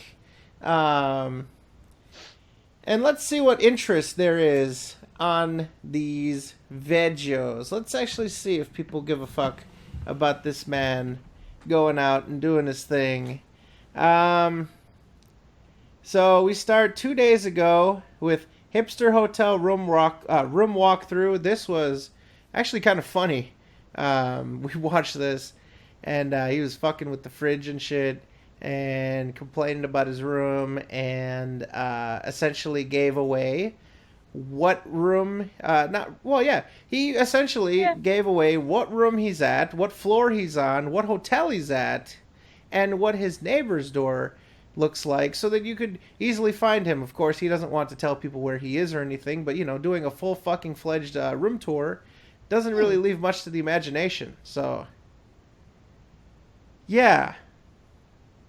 Kind of dumb. But he got 6,000 views on that, which is a lot for him, especially on the vlogging channel. You look at the weekend preview before that, it only has 3,000, so people don't give a fuck about that. And the decline begins. He does I don't think people care about this stuff. You know, like glass sculptures and zoos, and all this stuff is sub 1,000 now. And not from him. That's the thing. He has the worst commentary. His camera work is just him rocking side to side. I don't get why he can't stand still. It's a depressing looking room. Sort of prison grey walls and And it's just it's such a waste. And I sort of, based on seeing what he said about where he is, what hotel, all that stuff, I decided to do just a little bit of math. It was a simple Google search just to find this. So I did a quick little calculation. And for the 3 nights that he's staying, Monday night, Tuesday night, and Wednesday night, I think he's staying for Thursday night too, actually. I think it was 4 nights. He's spending $1,400. I didn't stutter. Okay? I want to be very clear. Just on hotel itself, it's around $1,350. Just for the hotel. Now, okay. People can do what they want with their lives, with their money, with their vacation, with this. How dare he cry poor on Patreon? Say, I need money to stay afloat, and then flaunt this. That's the bit that gets me. You know? No, that's exactly the problem. The problem is that once he gets home from this extravagant fucking thing, he's going to then talk about how he needs everybody to come together and sort of pay off this debt of his because he wants to be able to continue to do this for a living, and he needs your help to do it. And he needs to be able to pay his bills and stuff like this. This, and I saw people floating around the idea that, like, oh, his Homefront video did really well, so that basically paid for this. Well, like, if you're asking people to pay you money so that you can pay your bills and shit, if you're telling the internet that you're incapable of paying off your debt, of paying your bills, of being financially solvent, then you don't have room to then go splitters. This should have went into taking a chunk off of his debt, and they should have just relaxed anyway. They could have relaxed. They could have stayed around the house, did the same shit that they're doing now. Yeah, driven to it. Yeah, they could have saved $1,400 by just driving back and forth. And people, I guess, deserve vacations if they want them, but it's both the flaunting of it and how expensive it is, with him saying he doesn't have money, he needs other people's money, and then he will go and waste that exact same money, because don't tell me it's sitting in two different pools. He will waste that exact same money doing this. Mm-hmm. And sometimes as an adult, you don't get to have a vacation just because you want one. I'm trying to think the last time I went on a vacation. I don't remember. Yeah. Kid with cancer, single mum, work, you do what you have to do to make sure everybody can eat. I mean, it's ridiculous. It's ridiculous. Phil isn't capable of making that calculation. He is, and you hear it himself. Oh, I need to relax and unwind. I mean, we stay in the house all the time and stuff like that. Well, some people do have to do that, Some people do have to make things work. And Phil is not willing to make any sacrifices, any concessions, any compromises. He needs to have his life of leisure. He needs to have his life of a certain quality of living, a certain standard of living. And it's non-negotiable. And I think the e-begging, the insistence for people to contribute to him is part of maintaining this certain quality of life, this certain standard of living. So yeah. While I got a second, I'd like to introduce the professor of slander, Dr. Fizz. What up? Dr. Fizz, I'm sure that you are very much impressed, taken aback by the baller ass shit that Mr. Phil has been up to, man. Here's my take on it. This is a man who has toted, he said he has a degree in finance, yet he's making some of the worst financial decisions ever. Just the simple fact that he is easily spending probably more with dinners and tickets and everything like that. He is spending more than $1,200 to stay in a hotel, to eat out, to go to all these places at a place that's 30 minutes away from his house is just astronomical. It really is. I don't know if anybody could be that ignorant in their finances. Because Leanna's not paying for anything. I can tell you that. She's not making nearly enough to pay for any of the shit that Phil is spending on her. So what is Phil using this money for? Is he paying fucking $250 a night just to get in her pants? Because obviously that's not fucking working. They're playing Pokemon. Yeah, they're playing Pokemon. If I fucking spend $250 a night playing Pokemon Go, then take away my fucking cell phone. I mean, it's been ridiculous. They're going to the same places they've been going to multiple times. I mean, you save money. You're 30 minutes away from your house. I mean, it's one thing to go on a vacation and be like, oh, I'm 2 hours away. But it's another thing to say, oh, I forgot something at home. I'll see you in an hour. Let me go get it. Yeah. It is just unreasonable that they would stay in this hotel. It's just a different bed in a different location. And to spend that amount of money, regardless if he had, a nice little boost in, a little extra cash his way because of that clickbait video, that all comes from the same pool of money. And I'm sure Leanna is not raking it in. You know, she probably, you know, people are saying she's an entry-level worker at some sort of mall or whatever. That's, you know, that's not exactly like a big deal. And above all else, it's fucking Seattle. Why are you going to spend that much in fucking Seattle? There's not that much to do. I mean, anything worth doing, they would have already done at this point. I mean, look at this. I'm in Las Vegas. If I want to go on a weekend and, you know, get a cheap hotel on the Strip, I mean, that's fine. You know, even though I'm 30 minutes away, look at the wealth of opportunities I can fucking do. I can go to a show. I can gamble. I can walk outside with a beer in my hand and not get arrested. But fucking you've tested that downtown. They encourage it. You can say that as a matter of fact, not just conjecture. No, I've done that plenty of times. But it's fucking downtown Seattle. He pays for a fucking hipster hotel, which I'm fairly certain is probably the most expensive hotel downtown Seattle. And then he picks the most expensive floor. He picks the floor with only 19 rooms that's all themed, so of course that's going to increase the fucking price. This is a guy who has a degree in finances. Fucking what did he get at community college? Did he fucking just print it over the internet? Ooh. I mean, fucking opened a Cracker Jack box and be like, oh, my degree in finances. Well, there's not much I can follow that with. You basically set the stage on fire.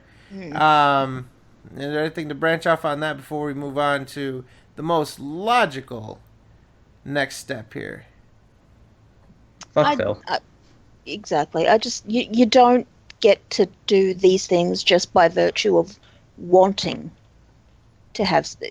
That's not how life works. Sorry, mate, but that's not how life works. When you're an adult, that's not how life works.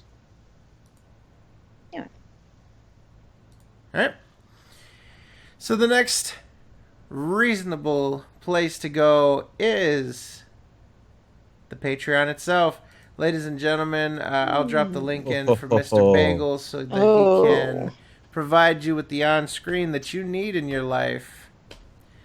Ladies and gentlemen, $863 US as of right now, 169 patrons. And Mr. Moogle, if you would also, sorry to overload you, but I've also got this here, which will be very useful. Here is the graph of the history of his Patreon. And if you look there, boy, does that graph hit a spiral. Boy, does that graph go down. Ladies and gentlemen, we are looking at history being made. This is the second month, to my understanding, and again, this is based on what he says. We can't know for sure exactly what's going on, but based on what Phil is saying, last month he started the instant payment, which means that if you were pledging at all within the month of July, before the end of June, you were charged instantly once he hit the switch. He claims that he hit the switch in June. So this would be the second month that the instant payment is live. So what I'm wondering is, how is his Patreon falling at such a high rate? And I don't get it. My understanding of the way that Patreon was worded, this is, from their terms of service and shit, that you get charged as soon as you say you want to pledge. All those people that made up, 1,000, whatever else, they've already signed up to pledge. So are these people canceling their pledges? Are they trying to push it back until the end of the month when they're more comfortable actually paying it? I don't understand what's going on here to make it decrease the way that it is. Is it possible that they're getting declined so early? But it wouldn't. No, but the value is going down though. A steady value is continuing to drop. I'm really not sure. Yeah, that bit doesn't make all that much sense to me. I mean, I'm all for speculation, but the only thing I can think of is that people are canceling either for good or they're canceling because they're more comfortable paying towards the end of the month or something. Like it's part of their budget or their routine. I think there's now that he enabled automatic payments, there's not any incentive to pay. I mean, this is the guy who's like, it's going down to fucking 830 and he still has his goals as 1250. Well, if you look at a Patreon and you think, oh, he needs $450 for a new goal, like, are you really going to contribute to, like, meet the goal? I mean, he only has one fucking goal, 1250. And even then, it's like, okay, I can give him $5, but if he's not going to hit the goal for that month, what's the point? Yeah. Well put. I mean, there's really no point to donate ever since he went to automatic payments because he's not going to fucking hit it. And it would have been smart to make it, oh, I'm at 800. Let's make a goal 1,000. Oh, I'm at fucking 700. Let's make it 850. But this is the guy who's like, I want 1250 each and every month. I'm only going to have one goal at 1250, and that's it.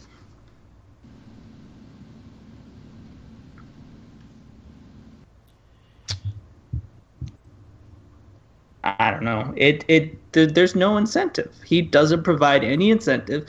Any goal that you contribute to, he does like a month later. Like, okay, I did the Sonic 06. Well, he's doing that fucking next month. Oh, we made it for the July. I'm gonna do it in August. Yep. Like, why do I have to wait a month for a fucking goal?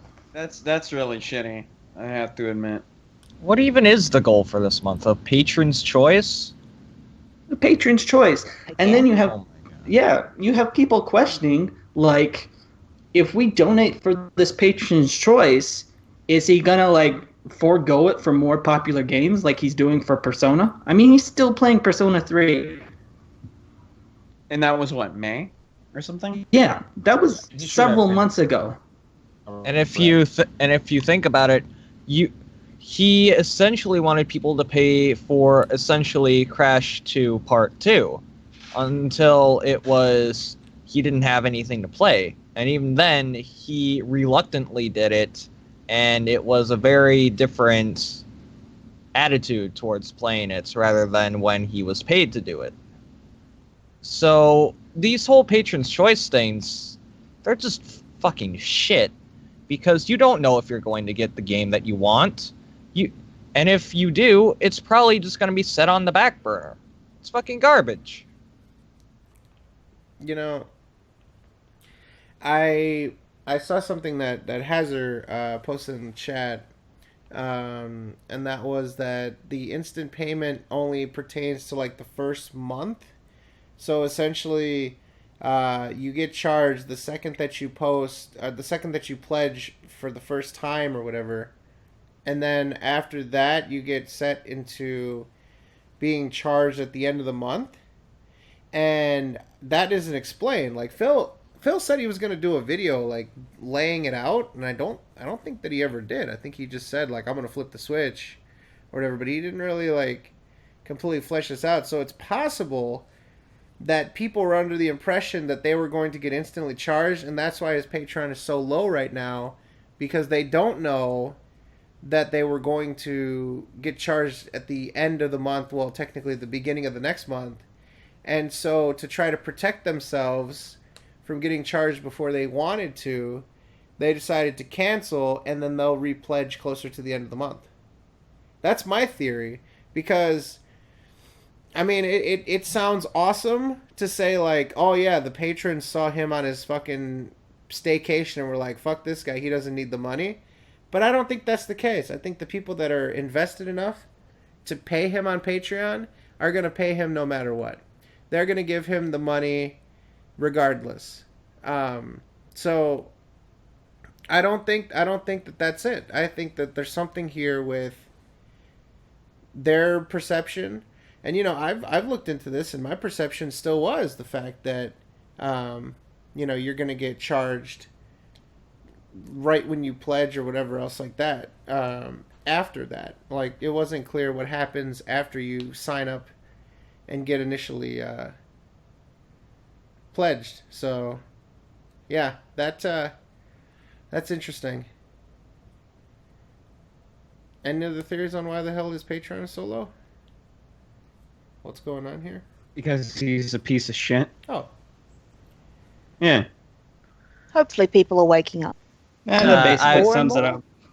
Yeah, I was thinking more so people are getting sick of his shit and seeing how his money is being spent with the whole SoKation. They're pretty much seeing that, wait, so this is how this fuckface is spending our money? Why the hell are we donating to him?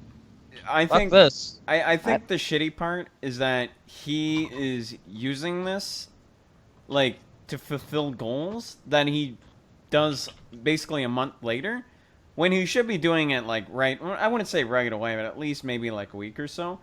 And then, like, right afterwards, he starts making new plans, like, oh, I have another marathon coming up, you should donate for that. It's like, dude, come on.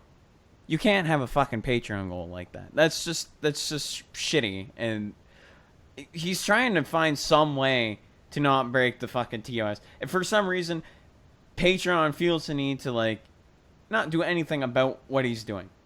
It's shady. It's shitty. And his goals are also shitty.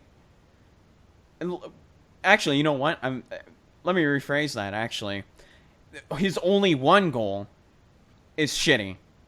Like, to basically play certain games and stuff. Like, dude, come on. You can come up with better shit than that. Nobody cares about the fucking games you want to play. Maybe actually do something worthwhile. I don't know, maybe play games with your fans, or, oh, well, you did do that and it was awful. Forget about that. Why don't you, I don't know, maybe do something better with your gameplay. Oh, wait, he's never going to do that. He sucks shit at every game he plays anyway. Why don't you improve your fucking streaming or some shit? Oh, no, never mind. He's stubborn as hell. Forget about that. Moogle, you're being a hater right now. Stop it. Realistically, though, like, there really isn't anything to contribute towards. I mean, okay, I'm looking at his Patreon right now. Okay, $1 a month, you'll get your name and text. What do you fucking do? Because he has the bright idea to be like, well, if everybody watching my videos donates $1, it's like, yeah, if everybody was watching your video donated $1, you had $300. Because you don't get views. That's not gonna fucking happen. $5, you get fucking forum access for a forum no one goes to. That's fucking dead as literally. Like, how many people are even on that Patreon fucking forum section anyway? I don't know, and we've proven time and time again he fucking locks threads even in the Patreon access. These are people that pay him $5 a month, and then he goes and locks the thread because you had a fucking wrong opinion about him. I mean, okay, $10 a month. Oh, you get a verbal shout out. When was the last time he fucking gave a verbal shout out? Well, When I mean, in a video the that's Sons not... of Kojima got a verbal shout out. Oh, we got that shit for free, man. It doesn't take much effort for that asshole to fucking open his mouth to us. I mean, it just... His perks are fucking stupid. $20 a month. You'll receive priority access for Ask the King. Like, why am I going to pay him $20 for him to answer a fucking lame-ass question? I paid $20 and I'm going to be like, I have priority access. I'm going to ask him a fucking question he doesn't want to answer. And then I'll be like, I paid $20 and you didn't answer my fucking question. And then at least $50, oh, you get a personalized video. This is a one-time perk. It's like, why am I going to donate $50 every month if I only get the goal once? What's stopping him from making a personalized video every month for his patrons? Yeah, that's true. I don't know. His goals are just fucking stupid. Like, really, really dumb. Like, if it's not the milestones, it's just damn fucking goals itself. Absolutely ridiculous. it's a fucking cash buffer at this point. That's all it is. And, it's just a way for him to keep his lifestyle. As a fraud? It's ridiculous. Well, that's a given. Yeah. Well, it's just that's what he's doing. It's just a literal cash grab. That's all he wants, really. And now that he's on ad revenue, I'm like, literally, he can't make that much money on the Homefront video to justify this $1,300 for a fucking vacation. So he's going to rely more on Patreon, but now Patreon's declining, then what else is for him? I mean, he's ad-based, he's fucking, worried about all this shit. What else is for him? Nothing. In before his back problems magically recur. Oh, my back. If he really had back problems, though, he would have fixed it. That was a fucking I can't fucking drive. Rambo, you should drive for me. Oh, I can't carry my luggage. You should carry all 3 of my fucking suitcases. Of course it would have been fixed by then, because if he was actually in pain, he definitely would have saved up the money and gotten the surgery like any normal person would. But of course this is Phil, so he had to fucking make it up, and then whenever the money ran out from the payments he was getting, he was like, "Oh, it's all but fixed due to the Seattle air." There are Fucking three big things he can do to improve as a person. Get rid of the fucking Patreon, get rid of the forums, and lose the shitty attitude. That's pretty much it. But this is Phil. That would then be an unrecognizable person to us. Oh yeah, definitely. But I'm just saying that in general, those are the 3 things that are making him fucking completely miserable. I mean, this is a guy who fucking 8 years into his YouTube career fucking discovered the success of clickbait titles. I mean, that's the whole reason fucking Homefront got the views, is that shitty title. And now every one of his fucking KO Gaming views got to be clickbait up the ass, because he's like, oh, you're telling me clickbait actually works? It actually works? Oh, but you see, he was morally against it before. Oh, how dare someone sink that low to do something as scummy as that? How dare they put clickbaity thumbnails in their videos? How dare they make clickbaity titles for their videos? But then when he does it, it's perfectly fine, because, I gotta make the money, okay? I mean, he shits on streaming, he shits on Minecraft, he shits on all this shit that he just ends up doing. And it's perfectly fine. It's like, oh, yeah, this is, I did it way before. He's like the reverse hipster. He's like, I was doing it way after it left the mainstream. Why am I not getting the views, guys? It's funny, too. Going back a few podcasts ago, and I said, being on YouTube as long as he is doesn't mean anything. He doesn't have anything to provide. That's literally his, proof of just not being he's trying to make it as if he's relevant or anything, but being on YouTube for a long time doesn't mean jack shit. It really doesn't. Look at a lot of the people that are on YouTube now that have only been around for a year that already have 2 million subscribers. People like them for who they are, not for being a fucking condescending douchebag, narcissistic piece of fucking shit who runs a fucking Patreon, has shitty ass goals, and has a fucking safe box or whatever the fuck you want to call it, soapbox, I guess, because people bitch on there a lot too. Literally a fucking goddamn safe space for Phil to sit there and bitch about every little fucking thing, and he also does that on his videos too. That's literally what it is. This is the same guy who says, quote, I inspired PewDiePie. Well, PewDiePie's sitting at 47 million subscribers. You haven't gotten past fucking 200,000, 20,000. I don't fucking know. It hasn't grown or decreased.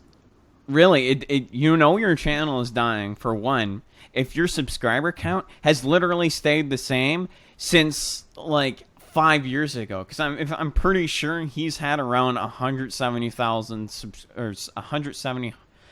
Yeah, he had 170,000 fucking subscribers on YouTube for the past 5 fucking years. I swear to God, he has not moved, budged at all since then.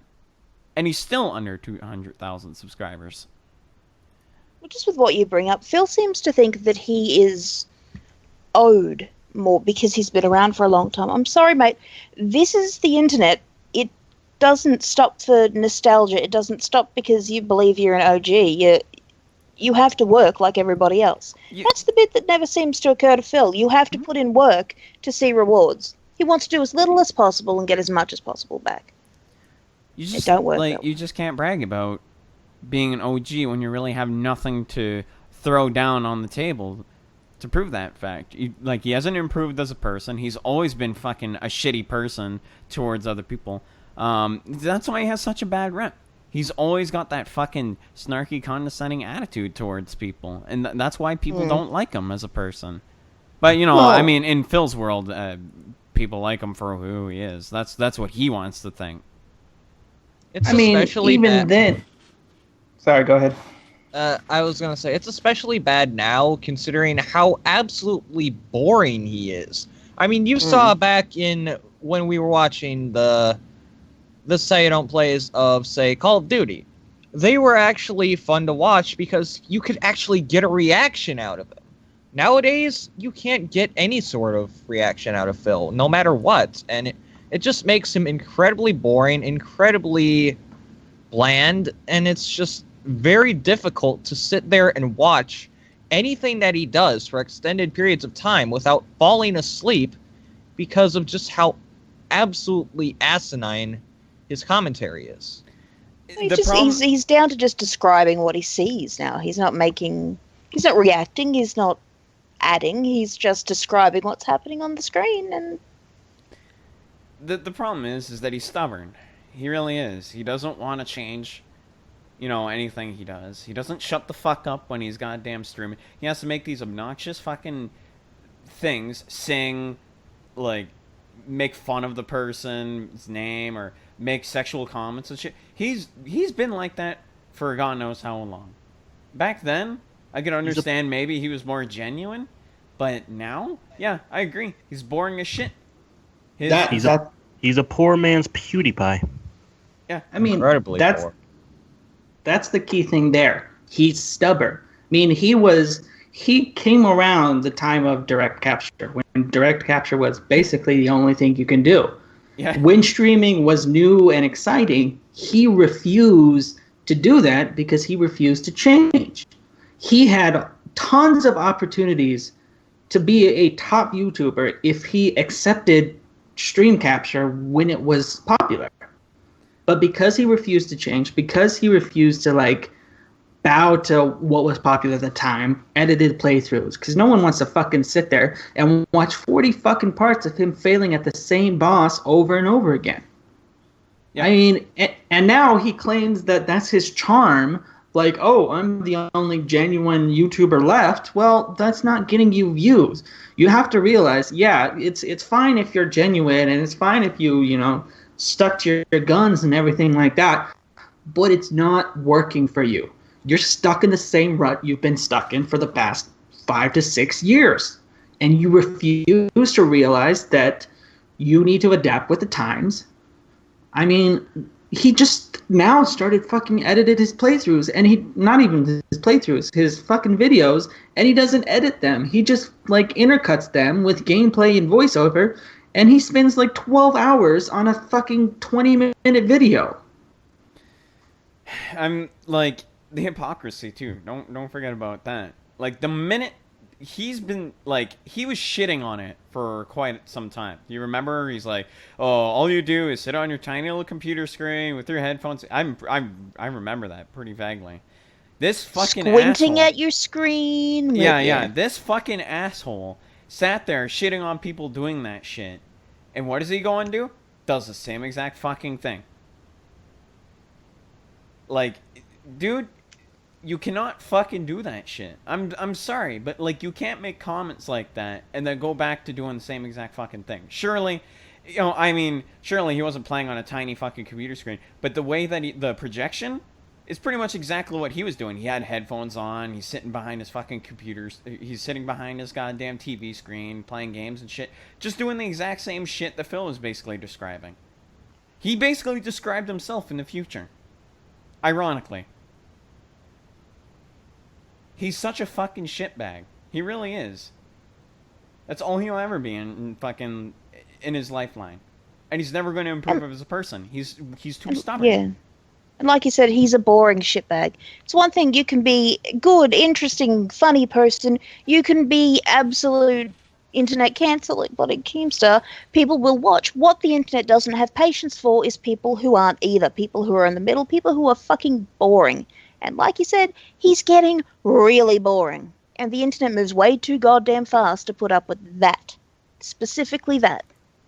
See, the thing, too, like... The end's got to be close. Yeah. The thing, too, is, like, I can't even watch those goddamn videos anymore. Like, I would try and watch them and be like, this is boring. I'm sorry. Like, I have to turn that off. Like, I can't even watch that. Even when this is you don't play. So, like, the newer stuff, it's just like, why? I'm like, I can't watch this. It's just boring. I don't know what it is. I don't know what he's done. But, like, he's gotten worse. Way worse. And all for the wrong reasons, too. And he's making it worse for himself. Doesn't try to improve. He thinks if he can do the same shit over and over and over, people are going to continue watching, even though that's not how life works. If you do the same shit over and over, people are going to get tired and bored of it. And they're going to eventually leave your channel, and never come back. Yeah. You know, that's just what it is. Life goes on. Everyone wants to move away.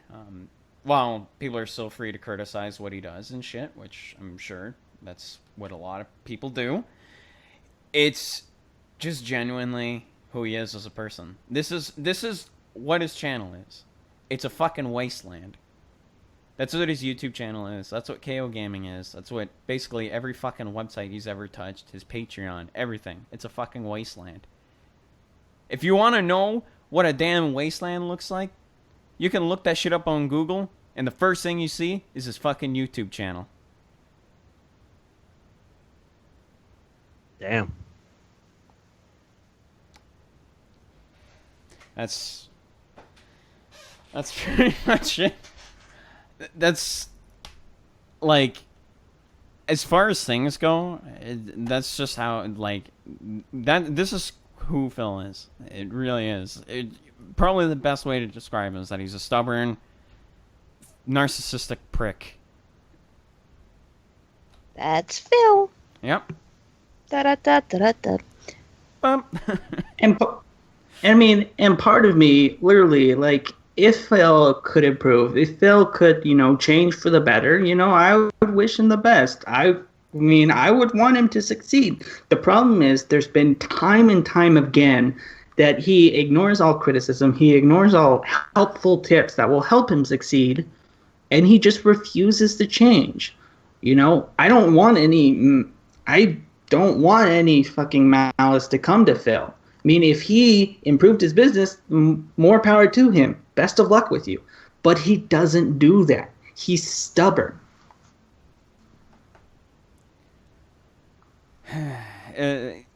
Like I said, the hypocrisy, too. Don't forget. Remember when he's shit on people for face cam and other shit like that? What is he doing now? He's playing fucking Dark Souls with a face cam. Of all the games, too, mind you. Think about that. Oh, you see, people definitely want to see his reactions to dying in Dark Souls because that's such a major part of the Let's Play and shit. That's he should really do a face cam to Spyro. Oh yeah. Well, he did. He did it with Crash Bandicoot. Think about that. Yeah, because he's totally gonna play Spyro. Oh, he's totally gonna play Spyro. Oh yeah, that's never gonna happen. I promise. Gonna happen. It's not gonna happen. Make it happen just for you, Fez. We'll Just convince for you. people to vote it for the patrons' choice. How about that? Oh yeah. Not gonna happen. It's gonna happen. Hashtag Phil play Spyro. So not gonna happen. Oh god.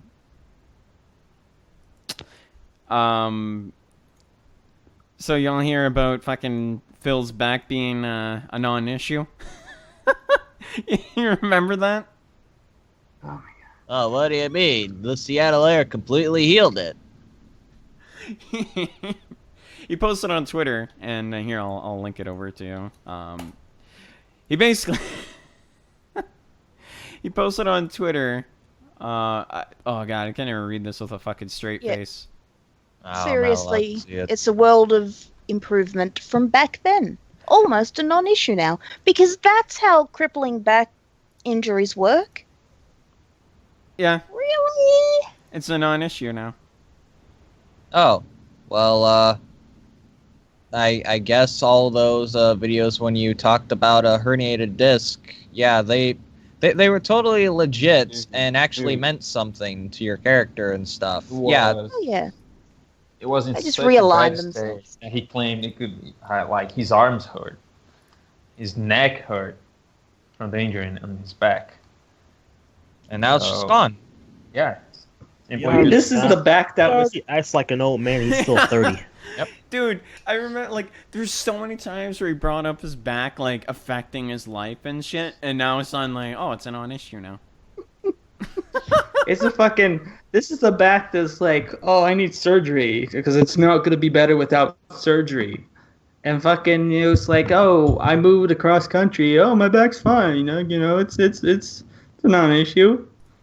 I'll just have my parents come over and fucking lift all the heavy boxes. Yeah, I'll make Leanna do it. that's how a herniated disc works, man. I mean, it just suddenly, it just suddenly fucking heals itself, and it's Yeah, they it's just an pop almost a back into non-issue. place, Yeah, he sucked Back it up into and pushed alignment. it back in place. I mean, a herniated disc. He got fucking gout when he was 30. Like, who in their right mind gets gout when they're fucking 30? Oh. Like, Oh. Okay. is Phil a fucking pirate from the 1800s? Fucking time traveling back here? Doesn't eat enough vitamin C, gets gout. I mean, Gout Jesus is Christ. a build-up Well, I of mean- uric acid. Scurvy is the thing. Yeah. And then Well, he I got mean, scurvy you and have- shit. Close enough. You have to think about it. He is a fucking shut-in. He hasn't left his house in God knows how long to do anything. He the only thing that he does on a day-to-day basis is play video games. So of course he's not going to go outside. He's not going to get any sort of vitamins that he needs to do all that stuff. And he's also not going to have a very healthy diet, considering the fact that gout at 30, not a very good way to continue on with life, especially at that age. No, Gout man. is almost entirely dietary and non-exercise related. It's a build-up of puric acid in the extremities, which you can only get by having a shit-ass diet and not ever really removing puric acid by eating things that aren't shit for you and exercising once every now and then. Hey, man, But doesn't it's the sitting CL. on the couch count as exercise? It takes a lot to move that giant fucking mass just to sit down on the couch or about. No. 5 You hours.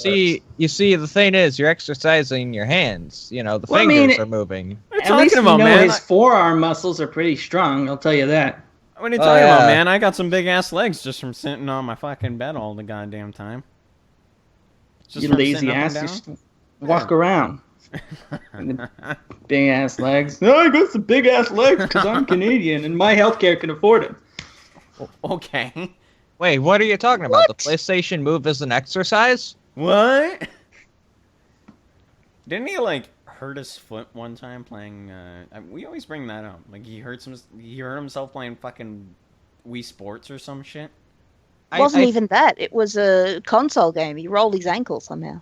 Rolled his Something like ankle. that. And then he also gets too tired for playing games on the PlayStation Move or something like that. I forget what it was. I He remember. was drenched in sweat, dude. just recording Oh. voiceovers. Phil is the Yeah. guy that's sad that reading a book is hard work. I'm sorry, I completely missed this. Where the hell was this? Let me see if I can find it. He was talking about audiobooks. Phil's the kind of He's guy. Audio. But- Wait a minute. Audiobooks are hard work? You're literally having the book read to A you. normal book is Dude, hard work. dude. That's why he only. Okay, I'm about to listens say, audio. even then, that's... Oh my god. Oh my gosh, Dude. that is brilliant. Phil is the kind of guy that fucking just finished The Secret, and then he like brags about how he fucking is all smart in that. Yeah, it's such a fucking idiot, man. How are you like? It's a book being read to you. What's the problem with that?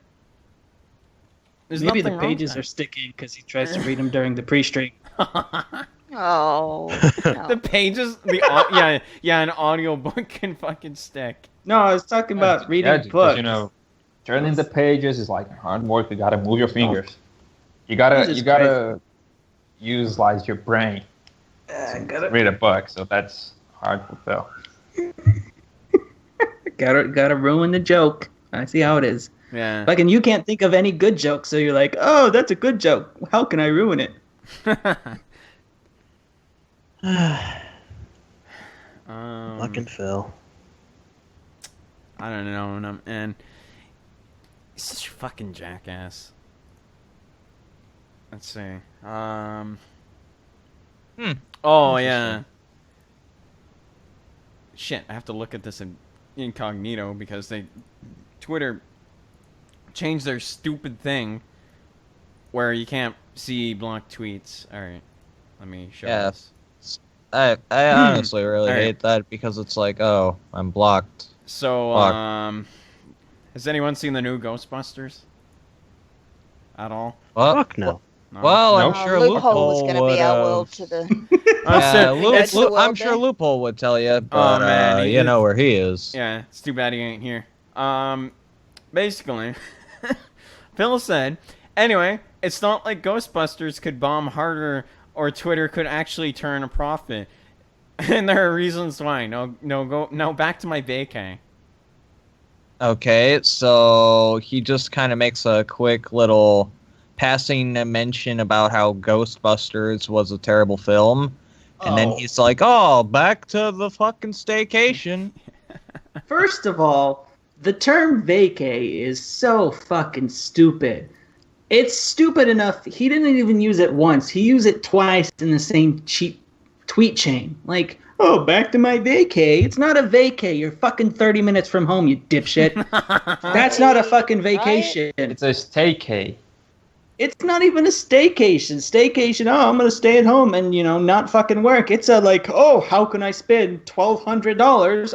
Oh, I'll just rent an expensive hotel. All right, I But- got to figure out a new way to blow the Patreon money from this month. How the hell am I going to do this? His thing I've seen this week that kind of like gets me a little, no, not a little irritated, very irritated because, I have my degree in screenwriting and everything like that, is his quote-unquote knowledge of the movie industry. And he's talking purely from a financial aspect, financial standpoint. I think if you're talking from a financial standpoint, don't your finances have to be in order before you criticize others? This is Phil And not to- talking about that logic doesn't apply to him, I think. And not to mention, one of his fucking tweets said, because of Ghostbusters quote-unquote bombing, we don't even know if it fucking bombed yet. I mean, it's only been out for, like, what, 1 week, 2 weeks? We won't know until, like, a month or 2 months down the road. Okay. Well, if it bombs or not, Sony's already talking about making a sequel, so. Oh, boy. Oh, they're going to make a sequel regardless. But his thing is like, oh, maybe now they'll actually be forced to focus on talent instead of marketing dollars. I'm like, okay, Phil, you understand the movie industry, and you think, oh, Ghostbusters bombed. I guess we got to focus on talent instead of turning a profit. Like, who fucking thinks like that? So You see all these terrible, terrible fucking movie roles, and it's like, what are you doing? Oh, I'm doing it for the money. Oh, I turned a profit. Oh, we have 6 fucking Alvin and the Chipmunk movies. Gotta make another. gotta milk another one. It's They're just like making- it's the they're Ice Age making movies another. all over again. They're still making Ice Age movies because they're turning profits. No one, like, they're just declining in quality, but they don't care about quality. They don't care about talent. They want It's to all make a about the profit. money. Oh yeah, and they then want to they're market. making a Shrek 5, which I What? don't know why the hell they're doing Yeah. that. Shrek Because 5. the fourth one ended on, I'd say, a fairly decent note. The movie was okay in my opinion, but just completely foregoing that and making another one, why the fuck would you do that? I'm still salty about a fourth Toy Story is being made. No. Don't even get me started on I that know, shit. right? Fuck, Toy Story They 3 wrapped was that the up perfect perfectly. ending It to... was so good. It was the perfect ending. Why the fuck would you make another one when it's not even gonna work? Oh man. Oh my god. It kind of begs the question, what are they going to do with Saw 8? Because apparently they're making another Saw movie as well. What? Yeah. They're gonna anything that make a sequel. They're gonna make sequels of the you know what. Yeah, even when Shrek you thought 5, Toy Story. Yeah, even when you thought it was going to end, I they're going to mean, somehow milk it. They're making a. That's- Sorry, go ahead. See, that's the thing. That's the lesson to take away. Movie industry. Look at the industry part of it. It's not there to make us happy, even though we think it should. It's there to turn profits. They're trying to make money. Sucks, but that's what it is. I mean, look at all the brands. I mean, all the brands probably paid them to be in the Ghostbusters movie. I mean, all we know is what they made in ticket sales, but we don't know what they made in advertisements. The brands that paid to be like, put us in your movie somehow. You know, get us a frame of fucking one of the female Ghostbusters eating McDonald's. Whoa, yay, we're in the movie now. You want to shop at McDonald's? We have all these kids' toys and everything like that. It's like, oh no, I understand the movie industry. They've made 40 million in the first weekend. Oh, it's a bomb. You don't know what's happening behind the scenes. You don't know what they're taking. You don't know how much they put in marketing. You don't know how much they're getting back from all the paid advertisements the brands have paid them to be in their movie. Like, you're judging it based on, I got a degree in financing and my finances are complete shit. I think he's going by the fact that it has like a very mixed reception. But it doesn't really matter. Like, a movie can still do like decent in terms of money just from, even like you said, advertising and stuff and all the product placements and shit. Look at freaking Transformers 4. That was a complete piece of shit. Michael Bay is going to be directing a fifth one. He's directing a fifth one. Hell, they're making a Cars 3 because it turned a profit. So another Pirates of the Caribbean movie. I'd rather not see that. But anyway, so someone asked, Phil, have you even seen the movie? It hasn't bombed at all. Actually, it has fairly good reviews. What you're saying is a lie. Phil then replies, check critic versus user reviews, then check actual box office money. Yeah, because you definitely have any room to talk about that. For its premiere. Didn't even win the weekend. It's a bomb. And then Kay replies, Batman vs. Superman was critically panned and still made $1 billion. Money doesn't equal quality. And then this fucking asshole, of course, has to reply with, you work in the industry and don't even know what the term bomb means, apparently. Back to vacay for me, wasting time on you. And then the guy replies, you always think you're smarter than people no matter what. It's rather strange. It's kind of true. Why the fuck does he use the term vacay? This fucking egomaniacal piece of shit. Even though Ghostbusters, the new one wasn't a good movie, if you check on Rotten Tomatoes, it has a 73%. It's not great, but it's decent. But checking, looking at ratings for whether or not the movie is successful is completely irrelevant. I mean, there's been movies that reach 30s and 20s, and it gets to a point where now everybody who's like Ghostbusters are like, oh, let's see how much of a train wreck it is, let's go see it in the theaters. Well, you're contributing to the budget, you're contributing to the box office of it, and that ultimately is the key deciding factor in whether or not a movie is successful. I could make a movie that was critically panned and people be like, oh, let's see this terrible movie. Oh, I turned a profit because I had a budget of $5,000 and I made $20 million. Oh, can you make 10 more movies for us? It doesn't matter if like the critics are like, I don't like it. The users are like, oh, I think it's awful. Let's see it again and make fun of it. Yeah. I don't even know what to say. Just the shit that he says. It's dumb. No, actually, this is a good transition because it's also got something to do with Ghostbusters. But we're not going to talk about the controversy that happened, but more so what Phil decides to make it on.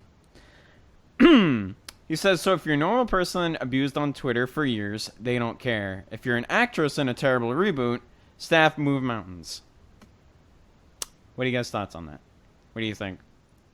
I know you're probably going to say he's a fucking idiot, but still. Well, I mean, let me put it this way. Phil's definitely not as big as he thinks he is. I mean, he's really, really small when it comes to people on Twitter or even on YouTube. So to have them think that they're going to go out of their way to help him do anything, it's fucking absurd. I mean, other than, blatant trolling attempts and people actually doing malicious stuff, that I can understand, but to go as far as what's going on with the whole Leslie Jones thing, I don't think so. Well, you want to take a wild guess what Phil does afterwards? Oh, I wonder. He makes it about himself! Not surprised there. Fucking narcissistic piece of shit. Yeah. I've had hundreds of Twitter accounts dedicated to just attacking me, slandering me, besides those that doxed me, and Twitter did nothing. Dedicated to. Right. Dedicated. God, he's the center of the goddamn universe. I'm sorry, physicists should be studying If you're him. going to talk about a certain topic, can you not make it all about yourself? Because you've done this before in the past. No, He does this with literally everything. Any person that gets type of negative, you got to relate to yourself. I'm pretty sure your fans heard it about 1,000 times. Just talk about the damn topic and stop focusing on you. We fucking heard it before. Jeez. I mean, this is a guy who, like all of his rants videos end up being about his own personal struggle, and when he's called out on it, he's like, oh, you heard about all these other videos that just explain the situation. You want to hear how it pertains to me and my story, so allow me to tell the same story 10 times in a row till it gets in your fucking head. Oh, hey guys, did you know that Phil took 4th place at EVO? Oh wait, what? Oh, did you know he's a former pro street fighting player? Do tell. Dude. No, don't. Well, you see. No, I'm not. Well, you see, it all started one magical night in 2003. Oh, man. Alright. I really fucking hate how this whole Twitter thing makes it so I can't see the goddamn blocked tweets. What the fuck, man? I know. I'm annoyed about that, too. Oh, this is a good segue. He talks about the movie industry. So yeah, this is going to be fucking good. Let's see what he says. Is he going to compare his views to the movies or something? Someone says to him, they're not losing? Oh, hold on. He made another tweet, and this was never... Okay, hold on. He says, hilarious that the makers of Ghostbusters promised that this would be a franchise with many sequels. Hope you like losing money, then. Someone replies, they're not losing money? So Phil replies, they have next to no chance of being profitable with this movie. Someone... the same guy says, your marketing advisor and accountant as well? Wow, didn't know that. So... Phil decides to be a douchebag and make it about himself, obviously, so this is not really a surprise at this point. I went to school for both... Sorry. I went to school for both, but settled on finance. But I also understand the movie industry, so yeah, I'm well informed, and you're not. That's really fucking condescending. Yeah. To just say that to somebody that you don't even know, never heard of before, so you don't know anything about them. To just say, oh yeah, I understand it, you don't, okay? You pretty much just told him he was an idiot. And this is literally the first time we're hearing the fact that he's well informed in the movie industry because he's trying to write off the fucking Ghostbusters hate. I mean, he tweets about it fucking constantly this week, and like... oh, I'm well informed in the movie industry, then why haven't you said that before? You're well informed for the movie industry because you don't want your bullshit statements to be completely invalid. You don't want people to call you out on your shit and like, oh, where'd you get your facts? Research? What is research? It's just completely ridiculous. All these claims make, and then when people call him out, he's like, well, I'm informed and you're wrong. Goodbye. Block. The only industry that he understands is the failing business industry, which he is really excelling at, if I do say so myself. Okay, so basically the conversation still goes on. We'll get to that in a minute. Someone else replies saying, unfortunately, they're not going to lose any money. Budget was $144 million. They probably made that back just on merch. Phil replies, but FYI, merch sales don't factor into the movie as profitable at all. It's considered separately. Someone basically says, actually, you don't know jack about finance or marketing, just like you don't know jack about video games. LOL. Ooh, savage. My favorite part, Phil replies, actually, you're just some retarded kid on the internet nobody cares about. Well, was Phil looking in a mirror when he said that? Because, you know... Jesus Christ. Mr. the irony. Twitter right here. Because this guy knows about, people around... No life retards on the internet. Yeah, he definitely knows about those mentally ill motherfuckers. And he knows how to call them out. Yeah, he knows all about those mentally ill motherfuckers. He calls them fans. Jesus. And basically people are calling him out, which makes perfect sense. Yes, so professional. So that last conversation carries on, and oh wait, no, he just replies to someone else. I thought it was carrying on with someone else because I saw a bunch of other things. I probably was looking at the other thing. So Phil makes a tweet saying, and so ends my... Okay, this is a completely different thing. Okay. But yeah, he's an idiot. He feels the need to insult people for no goddamn reason. Just because he doesn't know jack shit about how the movie industry works. Of course, he doesn't know anything.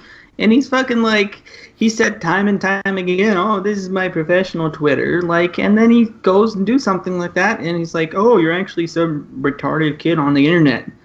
And what amazing, too, because, people be like, oh, let's research Phil Bonnell, because apparently his YouTube career failed, and he wants to open up business loan to start his own business. Oh, let's YouTube him. Let's find out all the stuff about him. Oh, let's look at his Twitter. Let's look at all the tweets he sent to people. There's more Ghostbusters stuff. That'll be actually good to talk about more. But it's just, it's pointless. It's ridiculous. Oh my god, he is... Oh, fuck. This is gonna be a doozy. Alright. Well, so, don't hold us in suspense. Oh, no. Don't you worry. Basically, he made a review of the film. He says, had to film my Ghostbusters review twice because I fucked up at the very end the first time through. Now uploading the video to the King Hate blogs. And then someone replies, look, oh, okay, it's just him, someone kissing his ass. Okay, just a question. Has this guy ever heard of editing? Like, you can go ahead and film a good majority of what you're trying to say, and you can just edit out that fucked up bit and just kind of redo it at the end. It doesn't matter if you have to edit it a little because, that's kind of what it's there for. If you fuck up at the end, and oh my. It just kind of proves that he has way too much time on his hands to just simply redo something like this over a couple of times. Because nobody in their right mind, and nobody who has, a job that they have to do, nobody who has a social life that they have to go on with, would do something like this. Because they have better things to do than just simply re-record a video over the course of, what? How long was it? Like 30 minutes or something? Yeah, but it was 25 minutes. I just looked it up. Wow. Okay, so all right, let me point something out. All right, this fucking guy rather than cutting out the fuck up at the end and basically like salvaging it and maybe doing something clever, like maybe doing another take at the end. Usually what a normal review would be, you write a script, you want to be professional and stuff. This fucking idiot makes one little mistake at the end and has to refilm the entire thing. Basically just wasted a lot of time having to re-record it when he could have just easily edited that fuck up on there. He wanted to do it all in one take. That's like if I fucked up. Makes That's sense, like right? if I fucked up on a drawing and then instead of erasing the part that I fucked up, I just balled the picture up and then redid it all. Just crumple it, throw it in the recycling bin. All right, so one more Ghostbusters thing, and maybe we can do some viewer submitted. What do you think, guys? That works. All right. Yeah. All right. Definitely. One more Ghostbusters thing. All right. No, this one's a doozy. Are you ready? Okay. Go for it. Okay. He says, "Let Ghostbusters be a precedent to snub and unnecessary reboots. It'll force Hollywood to actually focus on talent instead of marketing dollars." Exactly like I said, Hollywood, okay, yeah, talent is a cool thing. You gotta have the right star to market your film. But if you don't market your film, if you don't create the trailers, create commercials, create products that people can buy for all that shit, nobody's gonna know your film. Nobody's gonna go ahead and watch your film. I mean, a good example of this is the Divergent series. At this point, they had 3 films, but nobody gives a shit anymore because it's just a poor Hunger Game. Nobody gave a shit so much that the last part of the franchise is gonna be a TV movie. It goes from having 3 movies in theaters to being a TV movie because, they didn't market it enough to have people care. I mean, you can have the talent and the thing, and we've seen time and time again, The Room and all these horrible films that have terrible, terrible performance, but they turn into cult classics because people are like, oh, let's watch and see how horrible it is. But, if you don't market your film, it's going to turn out to be a financial failure and no one's going to watch your movie. And the thing with this, too, bring it back to Ghostbusters marketing was fucking everywhere. Papa John's, all this shit. Time and time again with the Ghostbusters, no one could ever get away from it. I mean, you had terrible fucking music. You're like, oh, let's get Fall Out Boy to make a fucking terrible song. Oh, God. At this point. And they marketed their movie, and now everybody knows about it, and they're like, oh, everybody knows about it. Let's announce a sequel before we actually do a movie. Actually release our movie. Leave it to Phil to be a fucking moron about the movie industry. Alrighty. One thing he's dependable about. He'll make some sort of stupid statement. Him being dependable is about as, dependable as fucking having your cat be obedient. I don't know. Fuck. But and this is what happens when you try to make jokes. Hey, I wasn't even forget what I said. Anyway, let me try to make a metaphor. Let me try to be relevant. Oh wait, I forgot I'm Canadian. I can't do that. Me be relevant? Oh, please. So we got some viewer submitted topics here. I'm just now looking over the doc. A couple of people submitted stuff that we already covered. Such as Phil's Patreon is at an all-time low yet again at $863. Let's be real, he is going to hit the goal, but which hardcore fan is going to bail him out? From Guy with 2 Names. That Brightside Viking dude, probably. Oh, yeah. You think he's going to do it again? Yeah, Brightside Faggot. Yeah, he's going to give Phil $800 or some shit. Sammy has to live up to his promises now. Phil, I'll donate to your Patreon forever. Please just take me back, please. And Phil did. So, Sammy, if you're listening, it's all up to you, buddy. Yeah.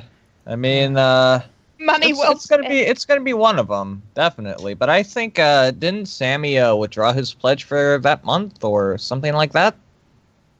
Or August. Or so he quote claimed. unquote withdrew his pledge, and his proof was a login screen.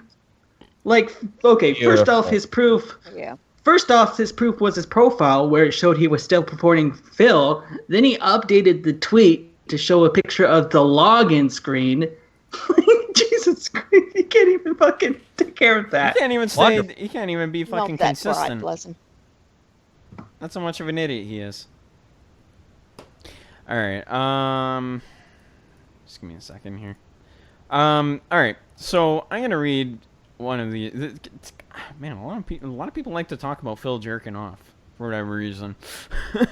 So I want to forget that ever happened. Yeah, I know, but this is actually kind of an interesting question. Basically, it reads out, Phil seemed to love the attention he received from the fapping incident. Do you think that he would try and do something equal or greater magnitude on purpose in the future to get that kind of attention again? From Anonymous. Yeah, from Anonymous. I think that, yes, he would absolutely do anything he can for the attention, because for years he's been getting all sorts of negative attention. But you see, the thing is, it's attention, and that's what he is going for. So, of course, he's going to try to do something so outlandishly stupid on camera or anything of the sort that it's going to net him huge views and a little bit more of a spike in popularity than he has been getting. I absolutely see him doing something like that. Sex tape or something absolutely nauseating. Come on, Leanna. I thought you gave me permission to film this. Here's the thing, and I hate to get long-winded again, but I was saying this when he did his jacking off video. What Phil doesn't realize, like, he'll do things to get like a brief spike in popularity, but he doesn't think of the long-term effects. Him jacking off on stream is going to follow him the rest of his life. When future employers, when YouTube fades out, when future employers like look up, oh, Phil, you had a 10-year break in work experience. Let's research you on the internet to see what you did during that time. One of the top results will be him jacking off on stream. So if he does something else, it's going to continue to add more and more and more to where who's going to hire a guy jacked off for children? Like, he's not going to get a business loan to start his own business that he wants to. You know, he basically, at this point, I don't see him getting anything higher than minimum wage. Because anything higher than that, like retail or the food industry, anything higher than that is going to require him to get a background check, and they're going to find all of these things about him that's going to deter them from hiring him in the first place. And I would like to think that Phil is too prideful to be like, fuck that, I'm not going to work for minimum wage, I'll just not work at all. He probably is. I mean, let's be honest. Someone like Phil, who's been on the internet for God knows how many years, is not going to just go and get a job once this all is over with, because the reputation that he already has can be looked up, and that's not gonna do him any good. So really, he doesn't really have anywhere else to go once he's done with YouTube. I mean, what job skills does he have? He worked for a fucking helicopter place where he was like an accountant. And he's not gonna get a fucking, like, I don't know the helicopter industry. I don't know if that's high demand. You know, I haven't heard a guy who's like, oh, what do you do for a living? Oh, I give helicopter rides to rich assholes. I think, like, you don't bring that up in conversation. Be like, oh yeah, I work with helicopters. Oh, do you fly them? No, I just work behind a desk. I don't even know, man. He's gonna find some way to fucking do that like somehow garner attention again. I don't know what he has planned or some shit, but he's not gonna work a job. He believes himself. Personally, I think he believes too much in himself. Well, yeah. He thinks he's better than that. Bitch, he ain't better than that. Okay. He's not above the rest of us. He's, So let's see. Actually, this is a good one, and Eddie posted. Eddie signed this one, or asked this one, not signed this one. What am I saying? He says, "How long do you think Panali will stay with Phil after hearing her slander when he ate the mac and Cheetos from Burger King, and after roasting him during the Lego Star Wars playthrough? Do you think she's actually realizing how much of a piece of shit he really is?" Oh wait, Yes. that was from Anonymous. What the? God damn it! People don't ever space the damn thing. All right. There's a no. There's an addendum to it. Oh, okay, I see. Okay, that's from Eddie. Yep. But anyway, on okay. to the first question. Honestly, I'm not sure because Leanna's sort of dug this hole in her life by living with Phil. She does have work experience now, but before that she had absolutely none. She's essentially a shut-in. She doesn't have any sort of social life. She doesn't have really anything to go off of. And honestly, being stuck with Phil for so many years has really not helped her at all. So, However, getting this job, she may be now starting to socialize. She may be realizing what the rest of life has to offer. I can see it going either way. I think she may be starting to grow up a little bit and outgrow him. I would agree with you, but the fact that she absolutely despises the people that she works with would say otherwise. She's not socializing. She's gossiping about the people behind their back. And this is evident on her Twitter. Now, you'd have to get through all of the fucking memes and pictures and GIFs that she posts to find it, which is absolutely fucking garbage. Don't ever think about looking at Leanna's tweets. They're fucking garbage. It's not but worth it. You can find her talking shit about her fellow employees. Now, that's something that you wouldn't want to find if you're, say, someone who knows who this bitch is and would like to know, oh, what does she do? And then you find this and you're like, oh. Well, then, yeah. Whoops. I think a key deciding factor of whether or not Leanna will stay with Phil is if she wants more from the relationship. Because Leanna is only like 23. I mean, she's still young, Of course, she's going to stay with Phil for a couple of years because Phil's paying for fucking everything. But, at what point is she's like, I want more? And honestly, with how hard she's pushing for a dog, I think she's starting to think, I kind of want that future. What if I want kids? Not only that, but the fact that she wants to get married with Phil, so it's not completely out of the question that she does want a future. But the fact that Phil won't do it is sort of... That's got to be a low blow for her. She wants to have a future, but Phil will not let her. Yeah, and so Phil, that should just sort of say something. I mean, Phil doesn't want it. And, Phil doesn't want anything because, Phil thinks he's still fucking 25. He's probably almost 35. I mean, he's 35. He's playing video games online. And I know there's no really, age of when you should stop, playing video games for a living. But you get up to, 35, 37, and you're still, full-time YouTuber playing Let's Plays. I mean, it's a young man's game, and Phil is falling behind. Well, I mean, there's older individuals who can do it. Like Slow Beef does it well, but he is a more mature person. He comes at it with a more appropriate angle for his age, whereas Phil is regressing. He's becoming more and more of a child as it goes on. Because that's the only people that are going to watch him. Children. Well, that's all his fanboys are all children, so that's the people he talks to.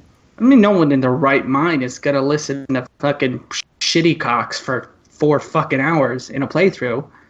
But, Leanna's going to realize this at some point. It's like, I have nothing if, I'm with Phil. But, it's probably going to take her a couple years to realize that.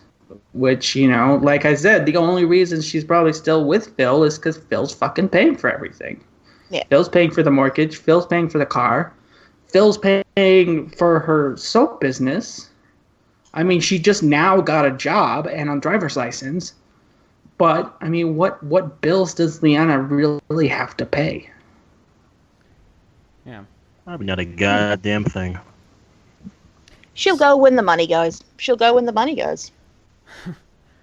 Yep. And the money is going.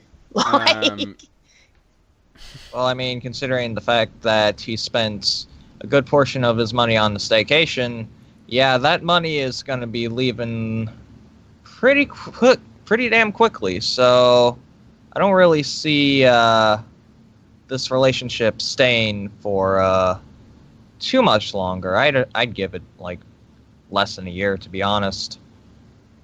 She'll maybe this is her bringing the last bit of money out of the cash cow that she can before she's out of there. I mean, he's paying for 2 mortgages, and and the thing is, like, she still relies on Phil because she fucking doesn't market her soap business. She doesn't, like, her core audience is Phil fans. That's it. I mean, she doesn't do anything else in order to get my name out there other than, hey, Phil, put it in your pre-stream, put it in your banner, put it in your fucking YouTube info. There's nothing other than that. It's just, hey, Phil, advertise this for me. I'll maybe supply some deals and everything like that, but I'm not going to do any of the extra work that I need to do in order to run a successful business. Okay. Does anyone else have anything to say about this before we go on to another Liana thing? Okay. I guess not. All right. Not So TBH. this is. I hope that I got this right because it's all like I got fucked up because of the admin now. Anyway. So Eddie says Liana and DSP had some bickering during the off-stream of Resident Evil 5 Mercenaries co-op. Looking to find some highlights of it now, mostly because Liana platinumed RE5 on PS3 and DSP didn't. And he didn't touch online before the remaster. So, do you want to open up the Watch Together and watch that video, which I have linked right here, actually. Alright. That should be it. Alright. That should be it. Alright. Let's do it. Alright, just give me a second here, and I'll open up another thing. Watch Together. And, Are we going to watch it together? Get it? So what's the Watch website together. for? Oh, I it mean- can't be for watching together or anything like that. I think we're going to watch it together, but I don't know a good website to do that. Oh, that being said, Moo, your finest hour was just on the screen for the Hitbox chat. What's The up? triple Your flashbang. flashbang triple kill. Yeah. Oh, yeah. God, that was fun. That was beautiful. I'm really happy about that. Oh, shit. Maybe I should have thought this through. I have no idea how this fucking... Oh, wait a minute. It's okay. It's okay. No, I got it. You're doing great, Moogle. No, You're I doing got it. great. I got it. I think it's like that. Oh, yeah. I got it now. Did you forget how to spell? No. I got it now. Did you Moogle is forget how to rocking watch this. together? I will not have No. any, I got this. Did- I he's got rocking. this. Did he I got not it. Moogle was doing watch great. it together? Moogle, Is he you trying had to, like... Moogle, you had one job. Oh, I got One it. job, and he Moogle is screwed doing it up. great. I He already screwed it damn up. got it. You shut the fuck up and get in the This goddamn is room. doing His great. computer is icing over, and Yeah. it's just cold as ice. How It's about willing you to shut sacrifice. up? Hey, Get Hey, in the listen, room so I can watch the Moogle, goddamn Moogle. video. That's Moogle, why chill it's- out, alright? Listen. You shut the fuck up too fast. Allow me to Chill break the out. ice, okay? You had one job. Yeah. Alright, let's do this. You really need to Doing chill like out, 3 Moogle. people's jobs right now. Everybody cool down. Take a chill pill. Get in the goddamn Nice watch fun. together, you fucking faggots. All right, is everyone here? Oh no, not yet. God damn it! Yeah. Dude, just chill. Because I thought we were gonna watch together. Yeah, you fuck. I didn't get. Okay, I'm here. All right, so is everyone ready? Yep. Yep. Okay, we're I gonna am listen to prepared. this. So it's around 4:08, I think Eddie said. So we're here. We're gonna play, and Yep. it's not playing. Who's clicking on the thing? Stop it! Why is it stopping? Want me to grab you a There. For fuck's sakes! Why is it doing that? rocket launcher? I'm alright right now. There. Did you just seriously say no to a rocket launcher? What's wrong with you? What's wrong with you? Where is you? I don't think anybody can hear that. Oh fuck, shit. you weren't close enough. You How about we numbnuts. just stay silent killed until the him. video's over? Yeah. Help me! I'm trying, I'm shooting them! I'm shooting them! I got him! Did you see that? Oh my god. Saw me saving your ass. That's what I saw. Another chainsaw guy spawned! He's going crazy, look out! He's doing that berserk shit. Get out of here. Oh, another one's getting up to do the berserk shit. Oh my god, this one. Ah, he caught me as Oh, soon as no. he got up. We're fucked. Yeah, we're fucked because I can't get over there. Well, maybe you Oh. shouldn't have left. I had to, there was a guy doing berserk right in front of me. That's why I had to run. That's Savage. what happens on this level. Oh my god, you know nothing of this level. No, I don't play this. How would I know anything? My god. You played this game once? I never played Mercenaries. You never played Mercenary once for shits and giggles? No, I never played the multiplayer of Resident Well, Evil that's your 5. fucking fault. That's your fucking fault, not mine. Well, just so you know, spoiler, pick up a fucking rocket launcher. I told you they're on the upper levels where you can do the zip line. They're all there. That's I'd where have to they get all there are. first. There's like 3 or 4. Well, go to one. I told you to grab one. I was gonna get one for you. But you were like, nah, I don't need that. Busy shit. fighting I'm guys. just Look how many content, there are. pussy." It's 100 guys. Yeah, excuses. Jesus Christ. Excuses. Well, I'm grabbing one. We'll get up to a zipline area and grab Oh, one, my just for the God. sake of having one. I can't go anywhere. I'm surrounded. Where they spawn me, I'm always surrounded for like the first 5 minutes. I can't even move. Is there any time up on the tower at all? What tower? The behind you? Yeah, the big ass Yeah. tower. Should I go up Yeah, here? there's a tower. There's a tower with time, and there's a rocket launcher. So I suggest grabbing it this time. All right, heading up.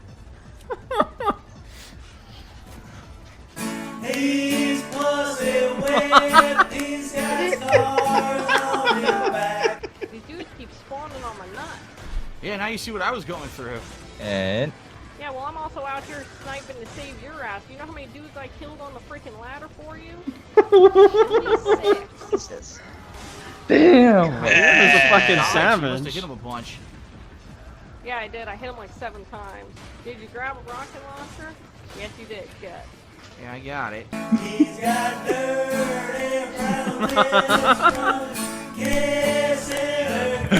There was no one left. We killed them all. There's no one to kill. There was no one to shoot. You got an A, not bad. That's not too bad considering. It's a tough stage. You gotta know where to camp and how to cover your different angles. So it's a trickier one, especially because they can come out of those crates and stuff out of nowhere. Yeah.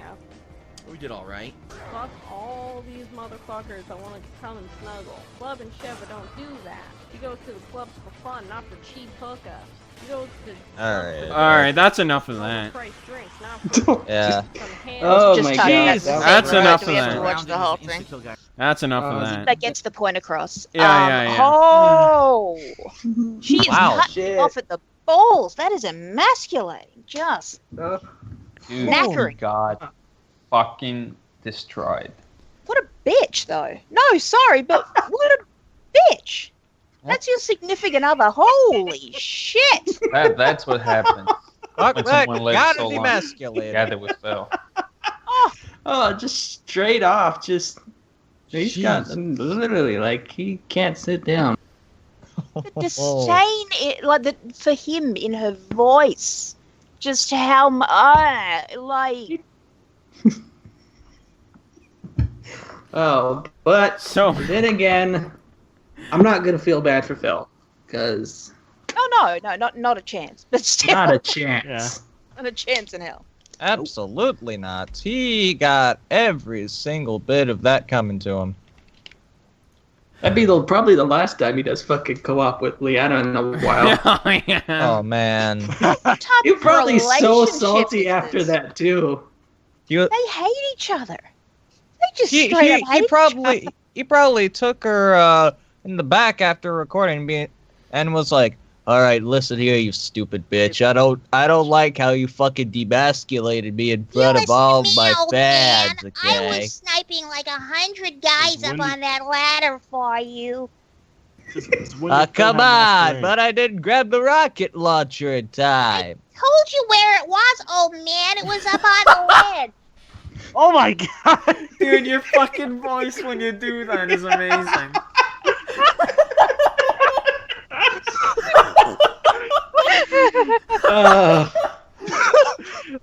That was too good. Well, I'm gonna Fred retire just on that. lost his spot as Leanna. Yeah. Whenever we do this, kids, You're Chad is killing taking us. the spot now. But okay.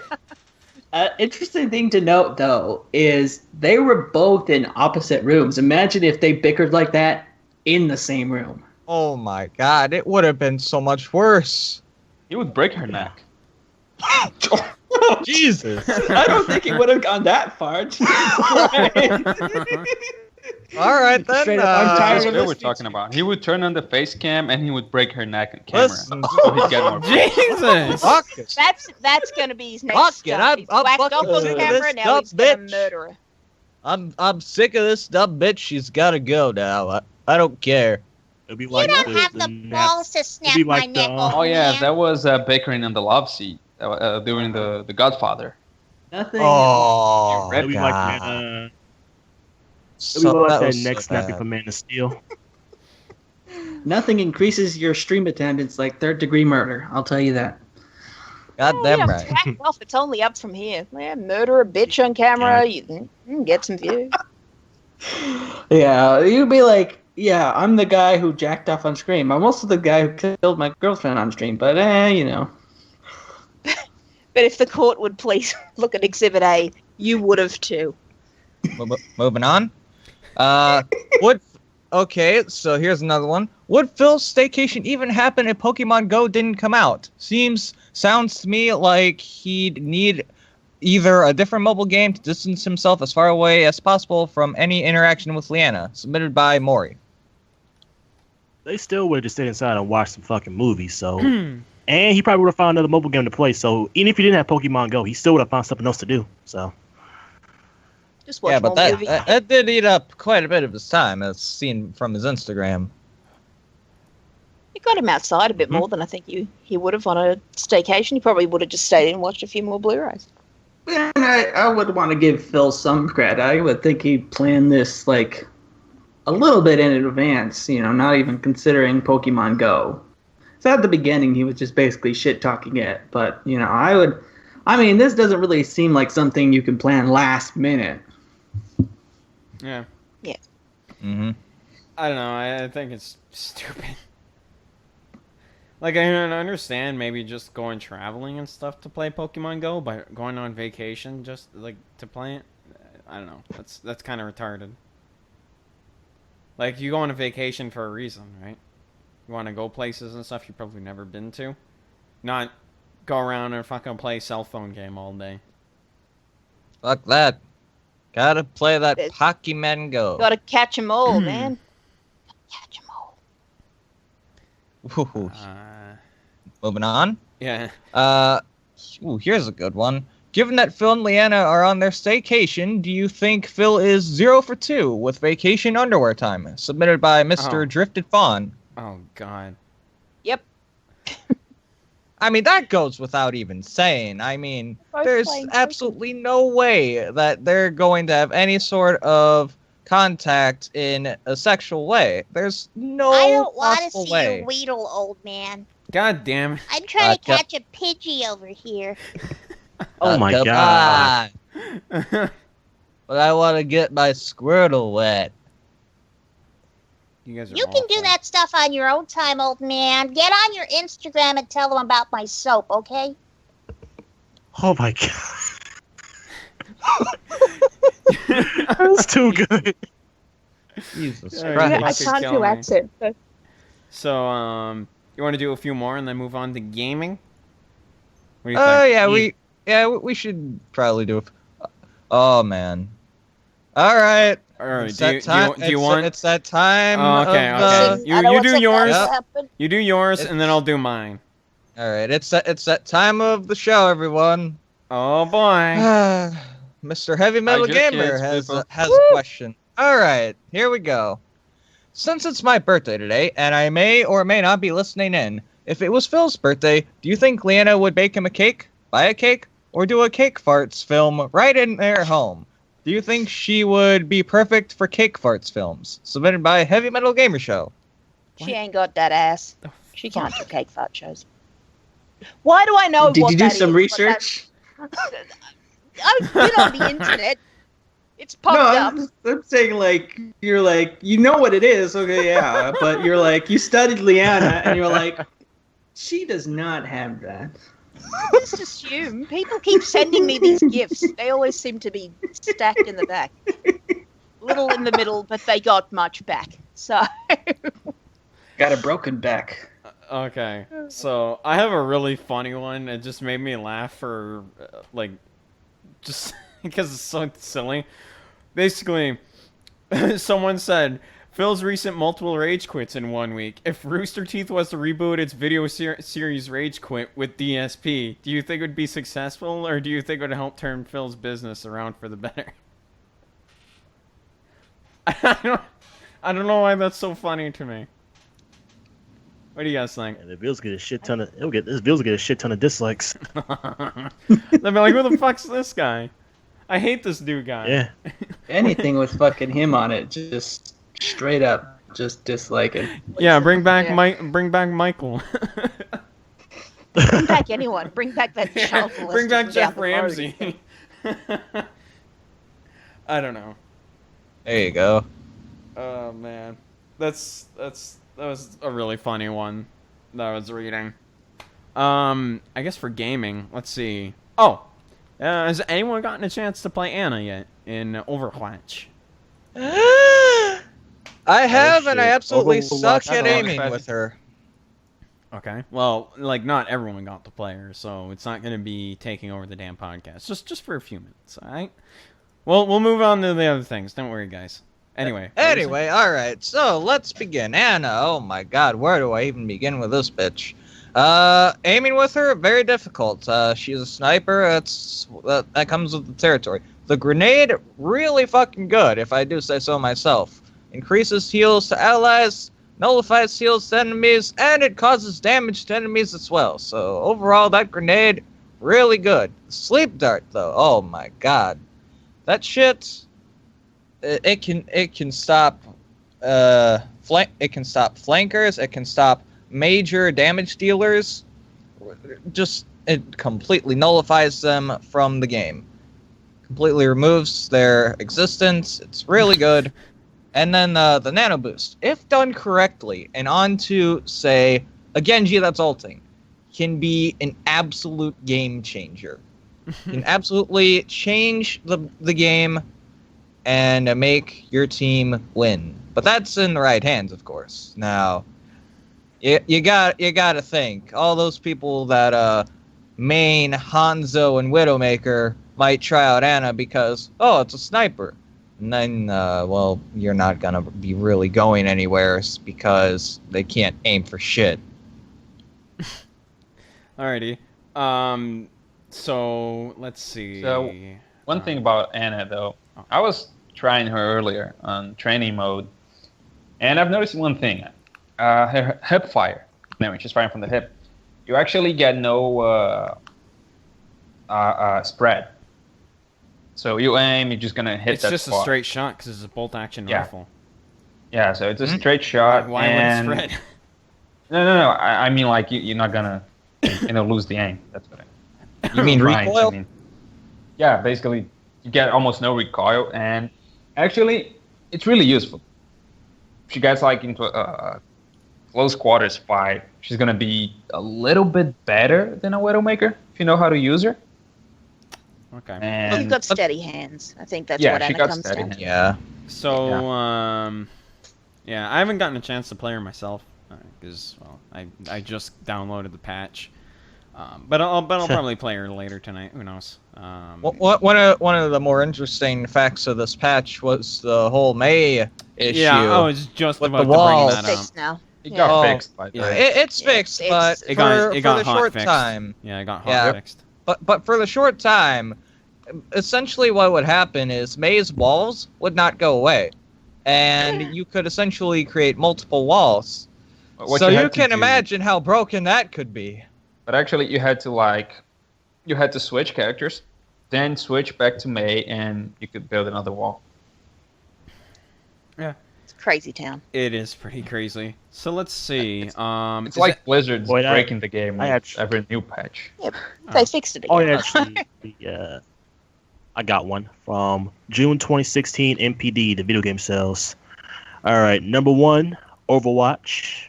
Number 2, Grand Theft Auto 5. Number 3, Lego Star Wars: The Force Awakens. That was surprising.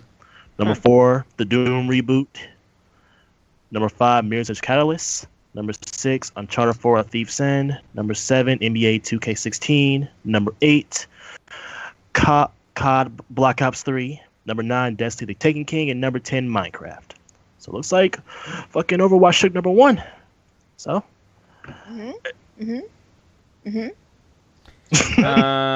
Okay, so As it should be. well, speaking of great selling games, do you think 2016 is the best year for games? This came from Izuna. Apologize if This I sound- completely botched your name.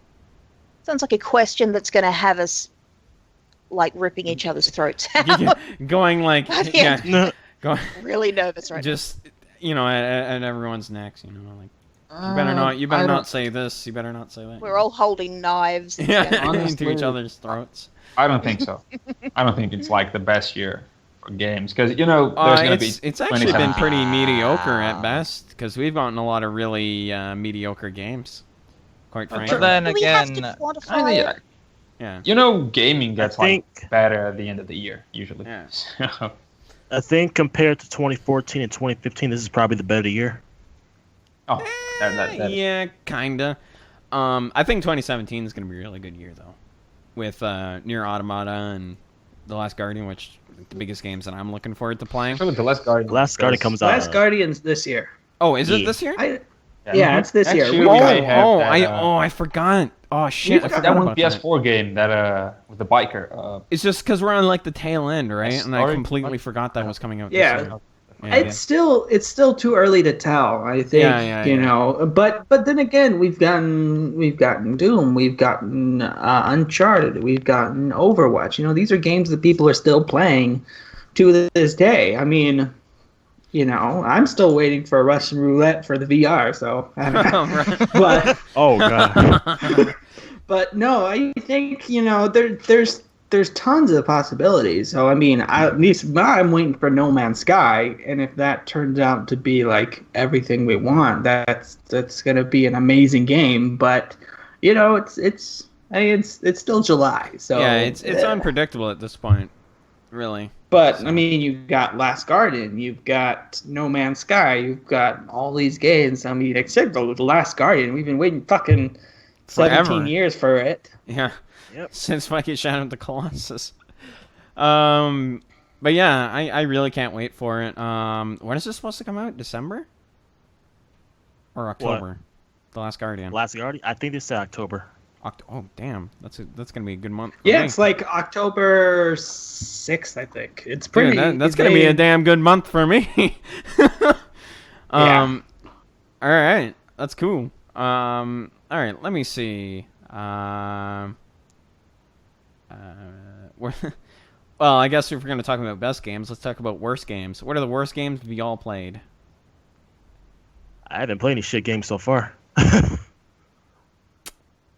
Whatever game Torres is playing right now is the worst game I played. So Uncharted 4 is terrible, sir. it's now that you're playing it, it's awful. How dare you? See, you should just not play games and not taint them. I'm kidding. Hey, at least I finish games. I'm not the one you should be telling that to. I feel like this question online, is... Fred, online. Yeah, I feel like this is a very reoccurring thing. You get this question. I found a good question here. It may end up pissing some people, but it's a good question. Anyway. What's up? Here's a question. If the NX flops, do you think Nintendo should go third party, or will their egos get in the way? By Mikey J. Snake. Go third party. As far as flopping goes, I mean, it really depends what they do with the console and what they're gonna the games. One thing though, Nintendo can have like they can like have a what's the word I'm looking forward to? A shitty game. No, not a shitty game. They can have like they can have like a bad sale for a lot of shit before for years. In a row before they go bankrupt. So I think what they're doing, they're just trying different stuff. Maybe too much, I'll say, but they're still trying to innovate, which is something Nintendo does really well, I have to admit. But at the same time, I think people can get kind of burned out from the gimmicks. Like, take the Wii U, for example, the gamepad and shit.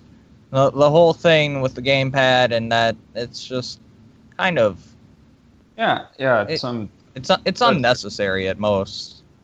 Yeah, some stuff like being forced is kind of shitty. Like some sections in Star Fox Zero, you're forced to like use motion controls. I think they should just give the option. You want to play with motion controls or without motion controls? Like in Star Fox 64 3D, just like a remake for the 3DS. You can completely turn off motion controls. You just play using the pad. That's what I really want from a game like that. To be able to switch my control scheme and not be forced to use a gimmick like a dead Zero. I think it all depends, because Nintendo will never stop making first-party games. They're never going to give up their franchises. You know, they're always going to go with the tried and true and everything like that. The NX basically relies on if third parties want to develop for it. There's been tons of reports the Wii U, like people couldn't or just didn't want to develop for the Wii U, and I've been hearing opposite stories about the NX. One of the developers from CD Projekt Red said that they had an NX and they really enjoyed it, so they know their stuff. But it all depends as if it thrives with if it's easy to put that third party games, if there's no restrictions and everything like that.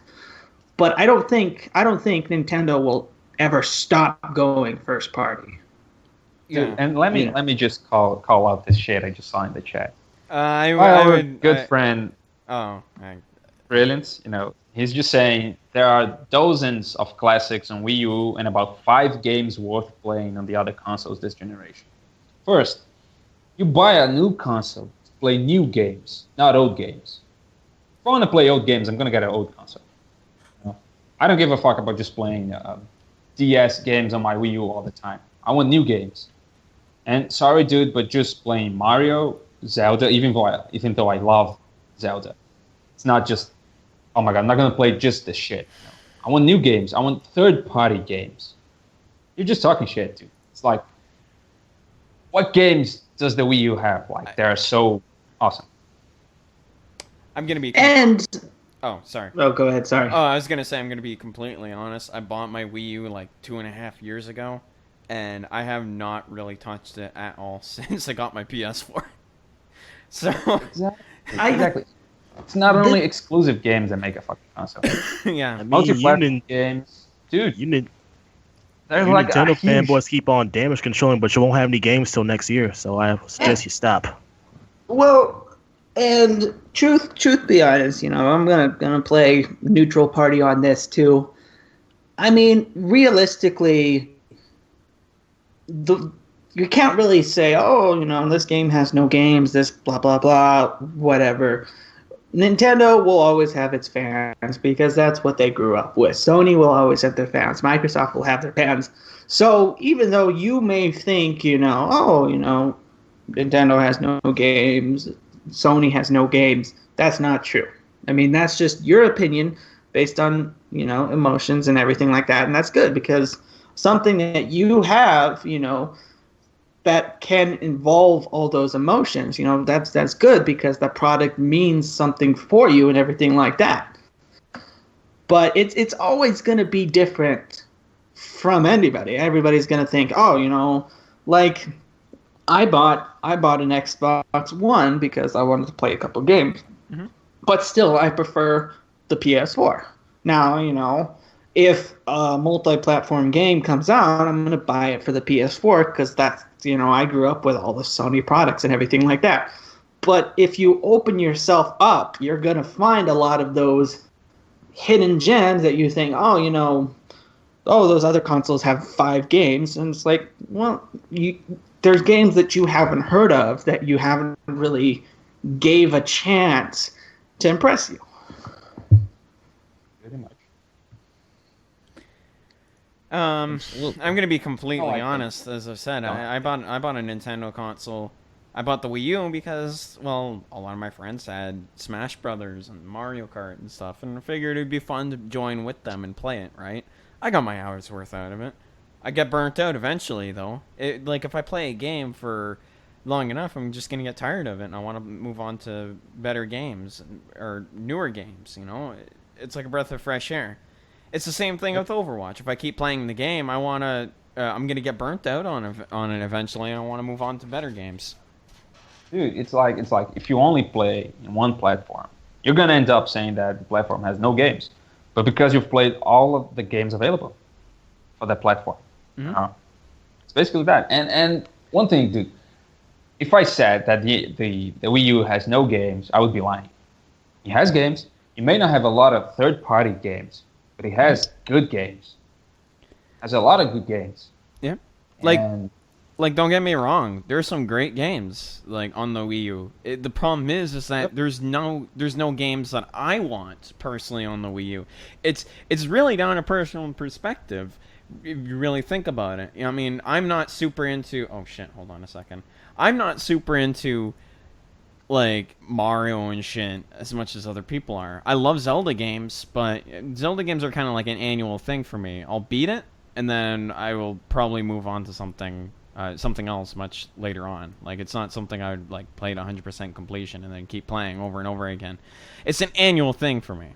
Hyrule Warriors, it gets repetitive after a while. I don't want to keep playing that game constantly. Smash, same thing. It's basically, it used to be my Overwatch, and I got bored of that. I got bored of playing it. That's just what happens with me. I'll play a game so long to the point where I end up just getting completely burnt out on wanting to play it.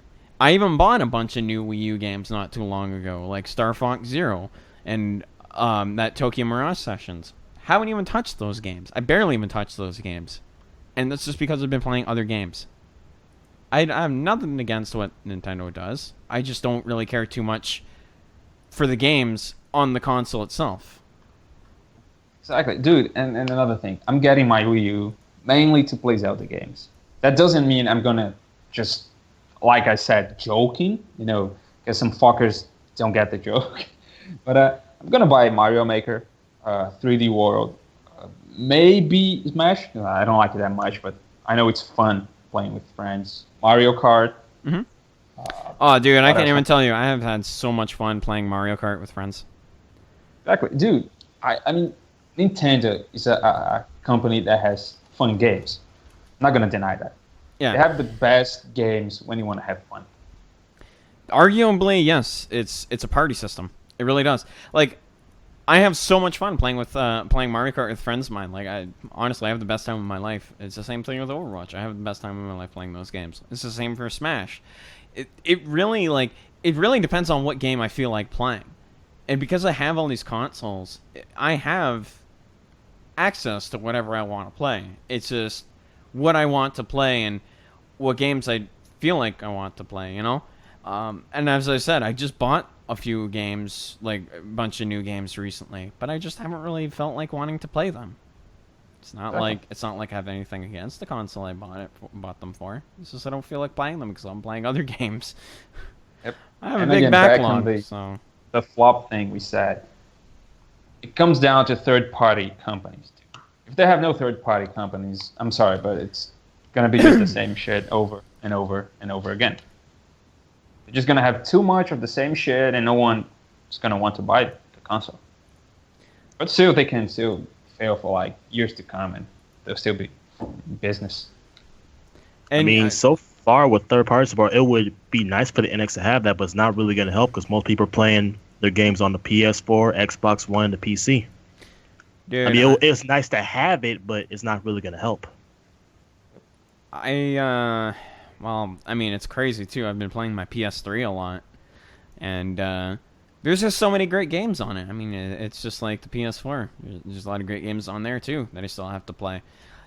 Like, there are consoles I buy specific games for because that's what the games are on. It's not like I bought the console for all these, like, for just third-party games and shit. There's some good first-party titles on the PS3. Same for PS4. There's a lot of great first-party Same for the Wii titles. U. That's Same for the Wii just U. what And That's it's what we just- want people to understand. It's basically what the crowd wants. It's basically what people want. It's personal preference. Yep. That's just genuinely how it is. But yeah, And that's what it boils down to. It's up to what the individual likes. I don't think it needs to be. Yep. Doesn't always need to be a piss and match. yeah. Let me look up some gaming topics as this kind of rolls out around. All right, let's see. I got one. Oh. Let's see. Is it about Overwatch? Oh, don't there's know. a question for you, Fazzy. Oh shit, there is. Why hasn't Oh, Phil yeah. played Spyro yet? Nah, that's not what it is. It's what is the best Spyro game ever by Amoki7. Well, Anyone that let's Phil see. plays. Definitely not. Okay, for me, I'm partial to Spyro 1 simply because that was my first Spyro game and all that shit, you know, nostalgia and all that stuff. Spyro 1 was awesome. Goddamn It was right. awesome. But I would have to say the best out of the original trilogy would have to be the third one, simply because that's the game where Insomniac essentially went nuts with everything. The gameplay, the music, the story, and overall, you get so much content out of it that it becomes such a good experience that you can't help but replay over and over again. So, in my opinion, the third one is the best. But I'll always think that the first one is my favorite. The funny thing is, the third one's actually Yeah, the stop third it. We know your Spyro game is favorite my is first that, Spyro game. Whatever the Dragonfly game. Fuck that game. It doesn't exist. We don't talk about it here. He's making things up again, Faz. I've never heard of this abomination. Don't listen No. to him. Okay. Don't believe his lies. All right. Hey, that Back Spyro to game my happy happened place. just like Crash Bandicoot Mind Over Mutant happened. Shut up. Shh. Come on, the Never game wasn't happened. the game wasn't that bad. Wasn't Hashtag that Phil plays bad. Spyro. Wasn't that good either. Shut up. All right, so Okay. Get it trending. Okay, there is one interesting one. You talked about it earlier, but it seems Valve finally took some action by sending cease and desist letters to various CS:GO gambling sites. didn't we talk Right, about sh- this last week? I don't think so. Did we? I could have sworn we did. I think we talked about the whole CS:GO scandal. No, I'm pretty sure we talked about the sites Did getting we? shut down. Well, I mean, we can talk about it now. Remind, like, to I I thought guess so as people well. keep people up to snuff, if you want. I guess. Yeah, go ahead then. Continue. Sorry, I didn't mean to cut you off. Let's see. The The whole thing about the gambling sites and Valve's essentially taking them down. It's pretty much basic shit. I don't know. It's stupid. Honestly, if you make a gambling site, like a third-party gambling site for skins and shit, and honestly, this actually, I'm going to bring this up right now because it's relevant. Someone who's a popular streamer, Phantom Lord, got caught running a Counter-Strike Go gambling site, and it's kind of shitty that this asshole decided to not disclose it at all. He got caught, and his channel got permanently banned, so don't be expecting him to come back anytime soon. He's a shitbag. Same for T. Martin and Pro Syndicate. They're all shitbags. And I'm glad that Valve took action. And there is one thing I will agree with Loophole on. Fucking T. Martin looks like Marty McFly on a cocaine binge. I swear to Christ. That's exactly what he fucking looks like. That's true. All right. I have a good one, Fatsy. I'll wind you up on this one. What are your worst gaming experiences? Basically, game data loss, glitches, game difficulty, boss fights, etc. What do you think? From SOK Viewer 13. Yeah. Okay, I have one. So back a couple of years ago when I first got Ratchet & Clank Future Tools of Destruction, I had essentially gotten through the game once, and I was trying to get through challenge mode, just collect everything and essentially just complete the game 100%. So my brother decided to be an asshole, and while I was going to another planet, he turned off my PS3. Now, what I did not know was that corrupted my save data, so I had to start completely over. And this was back when I was still figuring out the game and its secrets and stuff, and it was a fucking huge blow because I had to do hours and hours of work over and to just get back to where I was, and that's the shit that makes having a goddamn sibling so fucking annoying. Okay, so I have a really good story, and this one's just fucking dumb. So back in my old house, way before I moved into this apartment, we had a faulty power source. Basically, I don't know. It was terrible. Our power would keep going out and shit, and it was unpredictable at this point what we could do.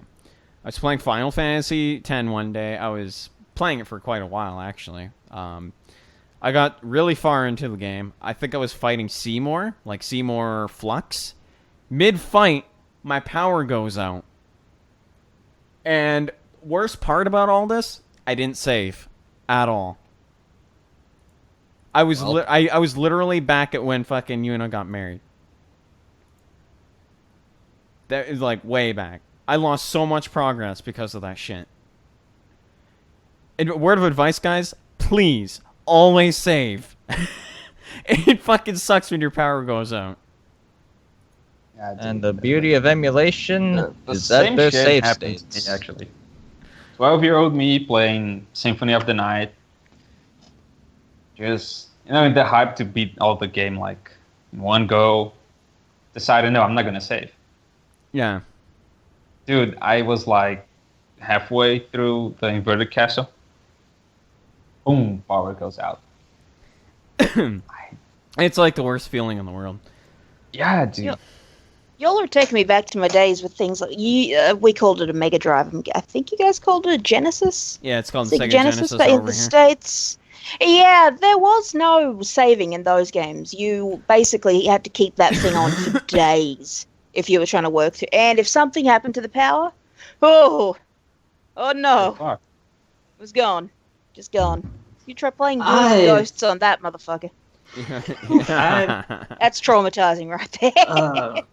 I've got a story. So I was playing Assassin's Creed Black Flag, I was playing Assassin's Creed Black Flag like a year ago, and I went to go take it to a friend's house. So I, packed up my PS4, had the game in my hand and everything like that. So I'm going to put the PS4 in my car, and just to set it out the way, I set the game on top of my car. Oh, no. Well, apparently I forgot that I set the game on top of the car. And I didn't notice until I heard a crunch, and my car fucking ran over the game. Oh, motherfucker. No. Oh. And the disc Oh. Shit. is smashed, and it's like no, that's great. So Russ has to pay Yeah. respect to Oh, this the game. genuine waver in your voice. I thought you were going to start crying, and I wouldn't have judged you for it. duh. that- He probably had a That's right. funeral. He probably had a funeral after. He like Wouldn't buried you? it. What can you do in that situation? You just take it and you're like, what are you gonna do? You're gonna frame it and be like, here lies the Punch game it that to never your lived. chest like Norman Reedus in the Death trailer. Stranding. Yeah. Oh. Poor game. Uh, Can you use That's like super brutal. glue to Gotta get it back together? and dude? shit. It's better. It's better than my roommate in college, and this is my favorite story about this guy because I never liked this guy, but he came from Hawaii and everything. He came from Hawaii to go to like college in New Mexico, but whatever. He really didn't go to classes. He just did not give a shit. So he stayed in his room like just the whole time and just played, fucking StarCraft and whatever on his computer. Didn't go to classes, didn't leave his chair, didn't do anything. I'm like, okay, whatever. So apparently he got so pissed at a game that he lost that he punched a hole in his laptop and shattered his laptop. The thing was, since he didn't go to class, he packed up and left 3 days later. He was gone. Just didn't care. wow. Damn. Yeah, dude. There's a good question here too. What's the worst game you all have played? And I don't know who asked the question because there's no name. So I guess Who wants anonymous. Yeah, anonymous. Who wants to start?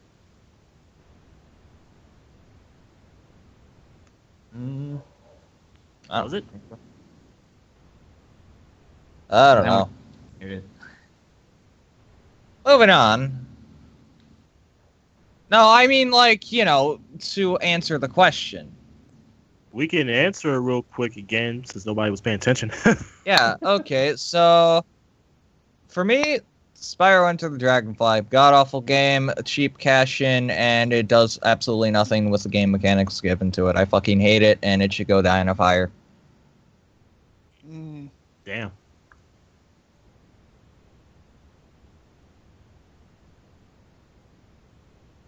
Anything Silent Hill made outside of Japan? Get fucked, that game.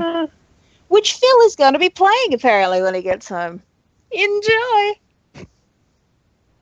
It was boring, it was uninspired, it was shit, it was busted, oh.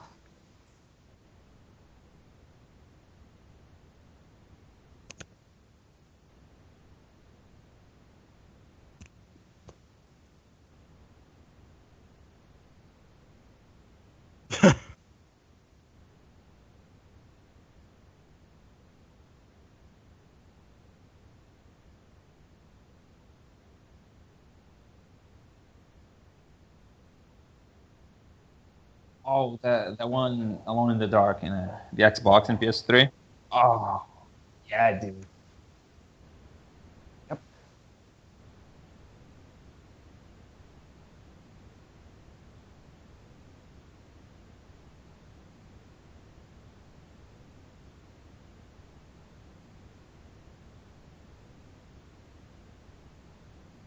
Guys, the stream can't hear us. The stream can't hear us. Can you hear us now? Oh shit! What the fuck happened there? Somehow my microphone got fucking muted.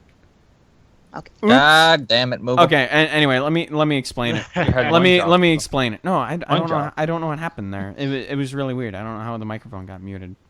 Anyway. You muted? Well, I don't know. I don't know how because I had my fucking microphone on and then suddenly it was crossed out. But anyway. Good thing there's always a recording. Yeah, that's true. So basically, I bought Alone in the Dark. me and my little brother, I'll explain it in short form. We both bought the game, played it, made fun of it, got to a fight scene. It was just two characters awkwardly flailing at each other. We watched the cut scene where a car clipped through the fucking ground. It was a buggy mess. It's a fucking piece of shit, and nobody should fucking play it. It is laughably bad, and it was stupid. I never want to fucking touch that game again. Avoid it like the plague. End of story. It's really bad. Yeah. Mhm. I cannot believe Shit, I cannot believe I fucking muted myself. God damn it! I pulled a friend. Fuck. I God played damn it. like too many shitty games, but recently the worst game I've played was Zombie. yeah, Zombie it's U fucking on the awful. Wii U and Zombie on other platforms. That game fucking sucks. Jesus Christ. I almost bought that bad. garbage because it was free on PSN. Yeah, I actually Well, bought it. you should automatically buy anything free, even if it's shit. But I actually bought the game. I paid like oh, you $50. bought it. That Yep. you bought it for $50. not $50, $15. Oh, 15. I was about to I'm say. about if you to bought say. If you bought it for $50. Not paying $50. Everybody knows That's what Aliens. Cyber would do. Everybody knows Aliens controls are Colonial Marines is the clunky. best game. The game, oh god, Oh, it's It's the a best close game. That's why some people bought 6 copies. I mean like Cyber buying 6 copies of. Yeah, he bought Aliens 6 Colonial copies. He bought it for fucking every console he had because apparently he liked it so much. I'm like, But Aliens Colonial Marines is a good game, Fred. Game. it's a good game. Game guy. I mean, this guy likes Umbrella Corps. I should say that at all. I mean, he Yeah. bought 6 copies and he didn't even finish one. That's just. God damn Shout it. out to Cyber Ice Blood. I can't believe you did that. Local Scottish guy who never finishes his games. Yep. Oh man. Dude, any other bad games? Time and Eternity. Fuck that game. It's This one is actually maybe in a popular opinion, but Fire Emblem Fates. And I don't mean because of my usual complaints about the game, but just the game itself. Bland characters. Some stages are far too easy, even on the highest difficulties. So I don't know. The story is kind of weak. So it's just like one of the worst games I've played recently. I think the last Fire Emblem game I played was the one on the DS. I can't remember what it's fucking called. It's Shadow Dragon? Shadow Dragon, yeah. Oh, That's what I was thinking. Yeah. That's that game. I didn't like it. I didn't like it very It's a- much compared to the It's a GBA ones. remake of an old Fire Emblem game. Yeah. I didn't like it very much. I don't know. It just, I don't know, left a bad taste in my mouth. I honestly prefer the GBA games. I don't think there's really any Fire Emblem game, maybe other than Awakening, which I've played a little bit, that could possibly kind of be any better than the GBA ones. And I actually have Fire Emblem Radiant Dawn on the Wii, and I barely even played it. And I really want to. It's just, I don't know. I don't really have the time right now for those games because I know they're going to be real fucking time consuming. But yeah, that's my experience with the series so far. Oh, another bad game. We know about Wait, this I one. didn't. Tales of Hysteria. Oh, don't even get me started with that. Yeah. Taurus, you're... What's up? Oh, yeah, Taurus. I can think of two really shitty Spider-Man games. Spider-Man 3 for the PS3 and 360, and Amazing Spider-Man 2. Both of them, they both look like awful. 2007 games. yeah. The web swing is god awful. They throw in so many fucking villains. Shit storyline. Yep. Spider-Man 3 has like a shit ton of QTEs. It doesn't give you the time to press the button. You got like you got at least 3 seconds to press the button or you're fucked. Yeah, I remember playing that game. The only difference was I played it on a PS2, and it was even worse. I played both versions. They're fucking terrible. Whoa, hold the phone. Did someone say GBA was a mediocre system? Whoever said that in the damn chat should put their goddamn head in shame. I think the Hard worst, line stance. the worst game I've played, and the most disappointing game I've played recently was Russian Roulette. I mean, I played this game, and nothing happens. I mean, I pulled the trigger, I heard a click, and I was expecting something you died? to come from it. No, I didn't. I didn't lose any lives or anything like that. I just like, and then to top it off, I'm like, you won. I'm like, what happened? I just pulled the trigger, I heard click. The other guy pulled the trigger and something happened. But I'm sitting over here and I'm like, what's going on? I'm like, did I win? And apparently I did. The only game where it's a good thing you won by doing nothing. Well, I mean, if you have Luigi in Mario Party, he wins by doing nothing too. But anyway, let's see. Dude, another bad game, and I'm not gonna say it's the worst game I've ever played, but it's kind of like that. Paper Mario Sticker Star. I didn't understand the hate on that game, but dude, when I finally tried it, Jesus fucking Christ, that game sucks. It's the worst. So let's see. Now that we're on talking about best game or worst game, let's see. What is your favorite video game soundtrack? I'm sure a lot of you guys have interesting opinions on good soundtracks, especially Kaz, because I have a feeling I know what he's going to say. That depends. You're gonna bring on Final Fantasy VI. I know you damn are. I know you. I know for damn sure you're gonna bring that up. Okay. One game, one series, and another game. Okay. Final Fantasy VI, of course. It's my favorite of all time. That soundtrack's fucking amazing. Goes well with every character. A series that I really think has an amazing soundtrack is Dark Souls. Okay. And one of the best soundtracks I've actually listened in recent years, The Witcher 3. Especially the one for the second DLC, Blood and Wine. That fucking soundtrack is amazing.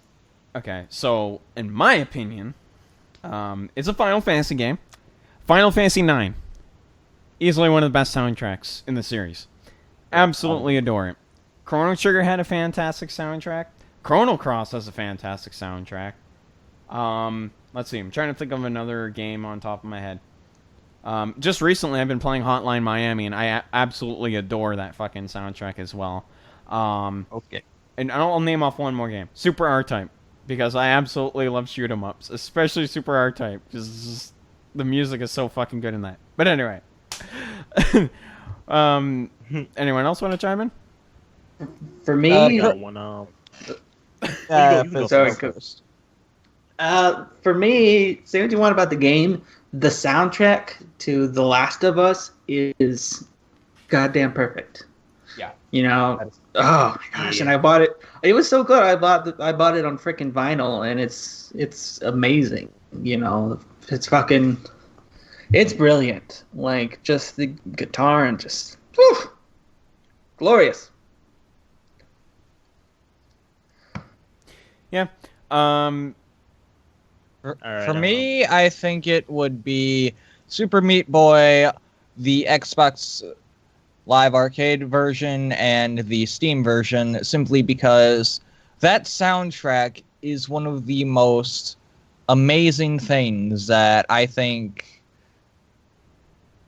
that can be heard from human years. It has such great tracks that, and not only are the tracks pretty damn good, but it also correlates with the fact that the retro zones also have exact copies of said tracks, which play near in sync with the normal tracks, which I found pretty interesting. The other thing is, even the weakest tracks in the soundtrack, they don't even hold a candle to some games that I hear nowadays.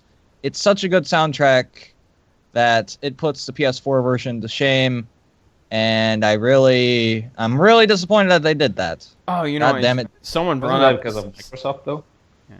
Someone brought up Ori and the Blind Forest, Battle Sims. I agree completely with you. It does have a really good soundtrack. So thanks for bringing that up. But anyway, anyone else wanted to say something? I got one. All right. let's out a bunch of games. Hotline Miami has a good soundtrack. The God of War series. Oh yeah, God of War 2 and God of War Ghost of Sparta. Really good ones. Actually, I think Ghost of Sparta just reused the PS2 soundtrack, if I'm correct. Oh, did it? Yeah. Yeah, I'm pretty sure. I'm pretty sure, but I think I don't even want to spoil it, but the final boss fight has a really good theme.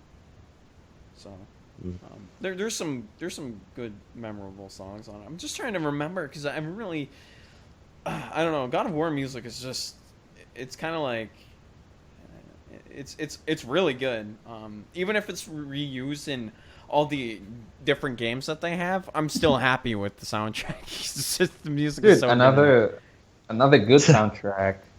I mean, it's a shitty game, but a good soundtrack is Undertales. Oh yeah, I agree. The soundtrack is really good, but holy fuck, that goddamn fan base. Well, I got a few more. It's got some really good covers. I'll give it that. Oh, does it? Oh yeah, a lot of the metal Undertale covers, they're fucking great. Actually, I'm gonna go on a big stretch here and even go as far as to say, Killer Instinct Season 2. One reason, obviously, is because Cell Dweller and fucking Atlas Plug did the goddamn soundtrack of Season 2 of Killer Instinct. I'm gonna give props to them for that. Absolutely Doom. Phenomenal. Doom 4. Oh yeah, has an amazing soundtrack. Which actually, funny enough, Mick Gordon, the person that did the soundtrack of that game, also did the first season of Killer Instinct. Which has an amazing soundtrack too. Yep. I wasn't done before y'all interrupt me. Sorry. We're sorry, asshole. No, just kidding. Go on. What? Go on. The Sly Cooper series, all the Metal Gear games. Metal Gear games. all the Metal Gear games, Last of Us, and I'm trying to hold on. I got one more. Oh yeah, the Arkham series has a pretty good soundtrack. Oh fuck! Why didn't I think of that? Someone brought up Nier. Oh god, dude, why didn't I fucking think of that at all? Dude, the first Nier. Fury. Oh my god. And Fury has an amazing soundtrack. Fury. Oh, I forgot about Fury. Yep. Yeah, Fury dude. got a good soundtrack. Oh my god. Fuck, man. Why didn't I think of Nier? Like, of all the soundtracks, too. Man, that game has some goddamn good-ass music. Pulled some heartstrings, too. We play so many games and there's like so many soundtracks. Yeah. You so really many good games, so many good soundtracks. Yeah, you really get caught up with it. Anyone else want to bring up some one games, other or? one. The Donkey Kong Country games. Ooh, yeah, I agree with you on that. That's a fucking dope soundtrack. Oh yeah, like All Sticker three of Brush, them. Sticker Brush Symphony. Always gonna be a classic for me. I would say some of the old Mega Man games got some pretty good soundtrack. Yeah. All right, let's do some. Say X1 to X5 maybe. Because X6 was kind of meh. Yeah. I guess we could do. What do you think? One more gaming topic and then move on to miscellaneous, and then guess we can wrap up. Yeah. Well, we could do some miscellaneous topics. Yeah, I think we did enough. We did enough gaming. All right. Yeah. We'll do a bunch of miscellaneous. God damn, people keep fucking with the Google Doc, so I'm confused where to find the miscellaneous. Okay. Let's see. Thoughts on an establishing SoK fan maintained wiki? I don't know about that. That's not like we're not here for self-declaration, so we don't really need that. Yeah, I'd say I'd rather not have that. Yeah, it's gonna create more drama, so definitely not. Let's see. Oh god, someone wants to bring up someone wants you and Fred to do a skit of the SoKation. Well, Fred's not around, so Oh, okay, we can still do it. Just have Shad and have the Phantom voice. Just have Shad and the Phantom voice. I don't think she's here though. She went to go. She died. Yeah, she went. So... No, she went to go take care of her kiddo. She died. All right, so let's see. Since Mott the loophole failed. That's actually kind of funny. Since Mont, the loophole, failed to stay awake, he must eat shit. However, it's been determined he cannot be forced to literally eat shit. Therefore, I propose that he figuratively eat shit in the form of a 24-hour movie marathon of movies ever put on film. Films can include classics such as The Room and Birdemic, and as well as more obscure titles such as The Legend of the Titanic and Birdemic 2, The Resurrection. Just And have they him made- watch Ghostbusters for 24 hours. Yeah. All There you go. and Then maybe he'll remember what happens in the movie. all of the Medea movies. Oh, this is a kicker one. They also made 2 Slender Man movies. Those were total shit. Anyways, just a thought by Yano. Well, he's not here, so he probably would say something about that. Hold on, I got one. Who's ready for a heavy metal gamer show part dos? Oh, fuck Oh, me. God. Fuck Just me. people just hide your kids again. Yep. Wife. No, they- Hide your kids, hide your wives, and make sure that you aren't in the closet. Yeah. All right. There was a time when a loophole would let Leanna shit on his chest. Right? What? Do you think Leanna would lick loophole's shit or What? You think she's into giving rumors? You people are fucked. From Heavy Metal Gamer Show. And he's not even here either. Fuck. Well, we'll be sure to ask him. Wait, is he here? Well, since No, he's Loophole's opinions are shit, I'm sure he wouldn't mind. Not? I'm just. It was some slander. The guy's not even here. I think that's illegal. Well, this is a weird question. Have you ever seen a raccoon in real life? And if yes, please describe the encounter in great detail. Well, there was actually one time back in my old high school that a raccoon went to our school and everybody was running for their lives. That shit was funny.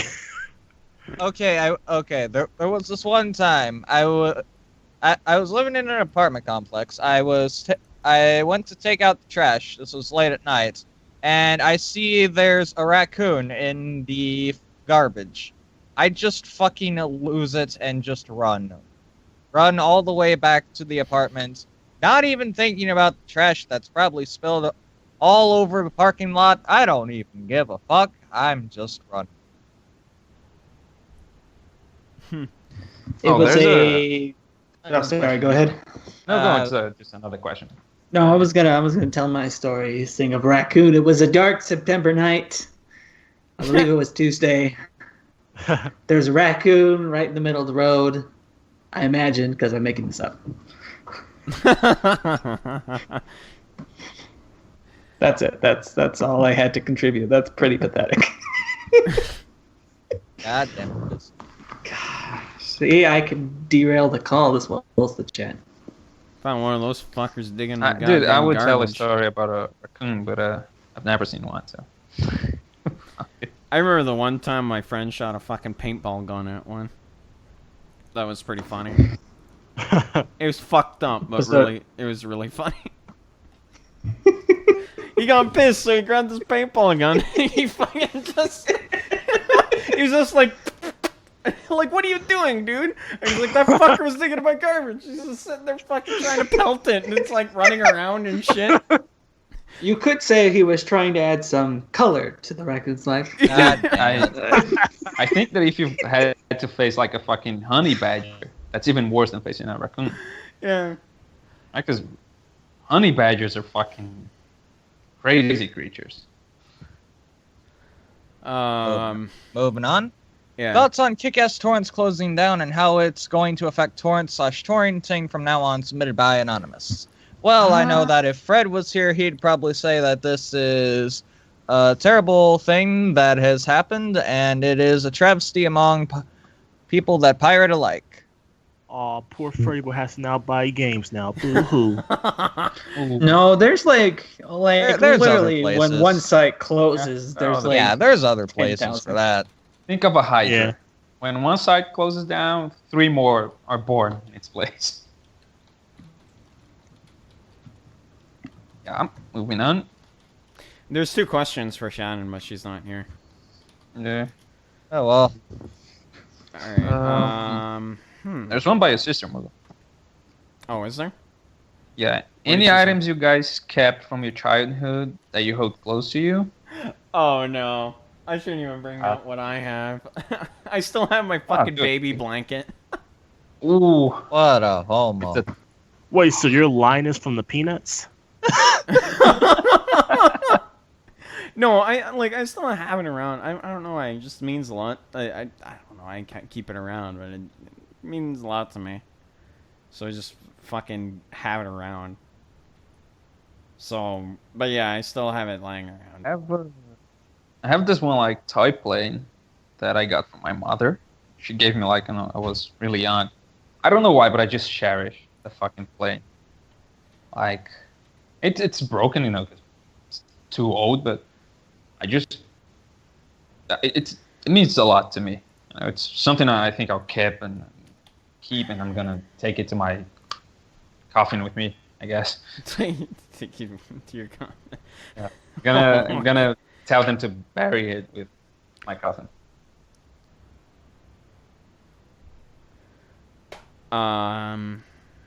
Anyone else wanna chime in or? Wow. Guess not. Sure. All right. I can't even think of any. Wow. Let's see. Okay. Absolutely long and drawn off question that I'm not even gonna read. All right. Let's see. This one is kind of a fizz. Want to do that one? Yeah, go right ahead. It's by Smiley SRFC. Since that faggot loophole isn't here, I will ask a different question. What is the SoK's favorite alcoholic beverage? Bourbon. So we're gonna go over to the drunk over here. Well, I have I drink alcohol just in general. Doesn't really matter. No, if I would have my choice, I like a good White Russian because I love the Big Lebowski, and I kind of started drinking that. Jack Daniels on the rocks, pretty good as well. Also, cheap beer because I'm cheap and beer's not bad. So that's about it. Anything else is a freaking like expensive venture. Like I was once like, oh, let's try the Vesper Martini. That's like the martini that James Bond orders every time, and like buying the stuff nearly cost me like $80. Vesper Martini is 3 parts gin, a part and a half of vodka, and half a part of Lillet. And a part's like an ounce of alcohol. So, whew, I'll tell you that's a strong drink. I actually have one too. It's it's from a Brazilian kind of beverage. Jesus Christ, Daddy! It's made by using sugarcane liquor, ice, sugar, and lemons. You can get drunk really fast from drinking it because it's sweet, so you're not gonna feel it until too late. And I also like whiskey because whiskey is fucking good.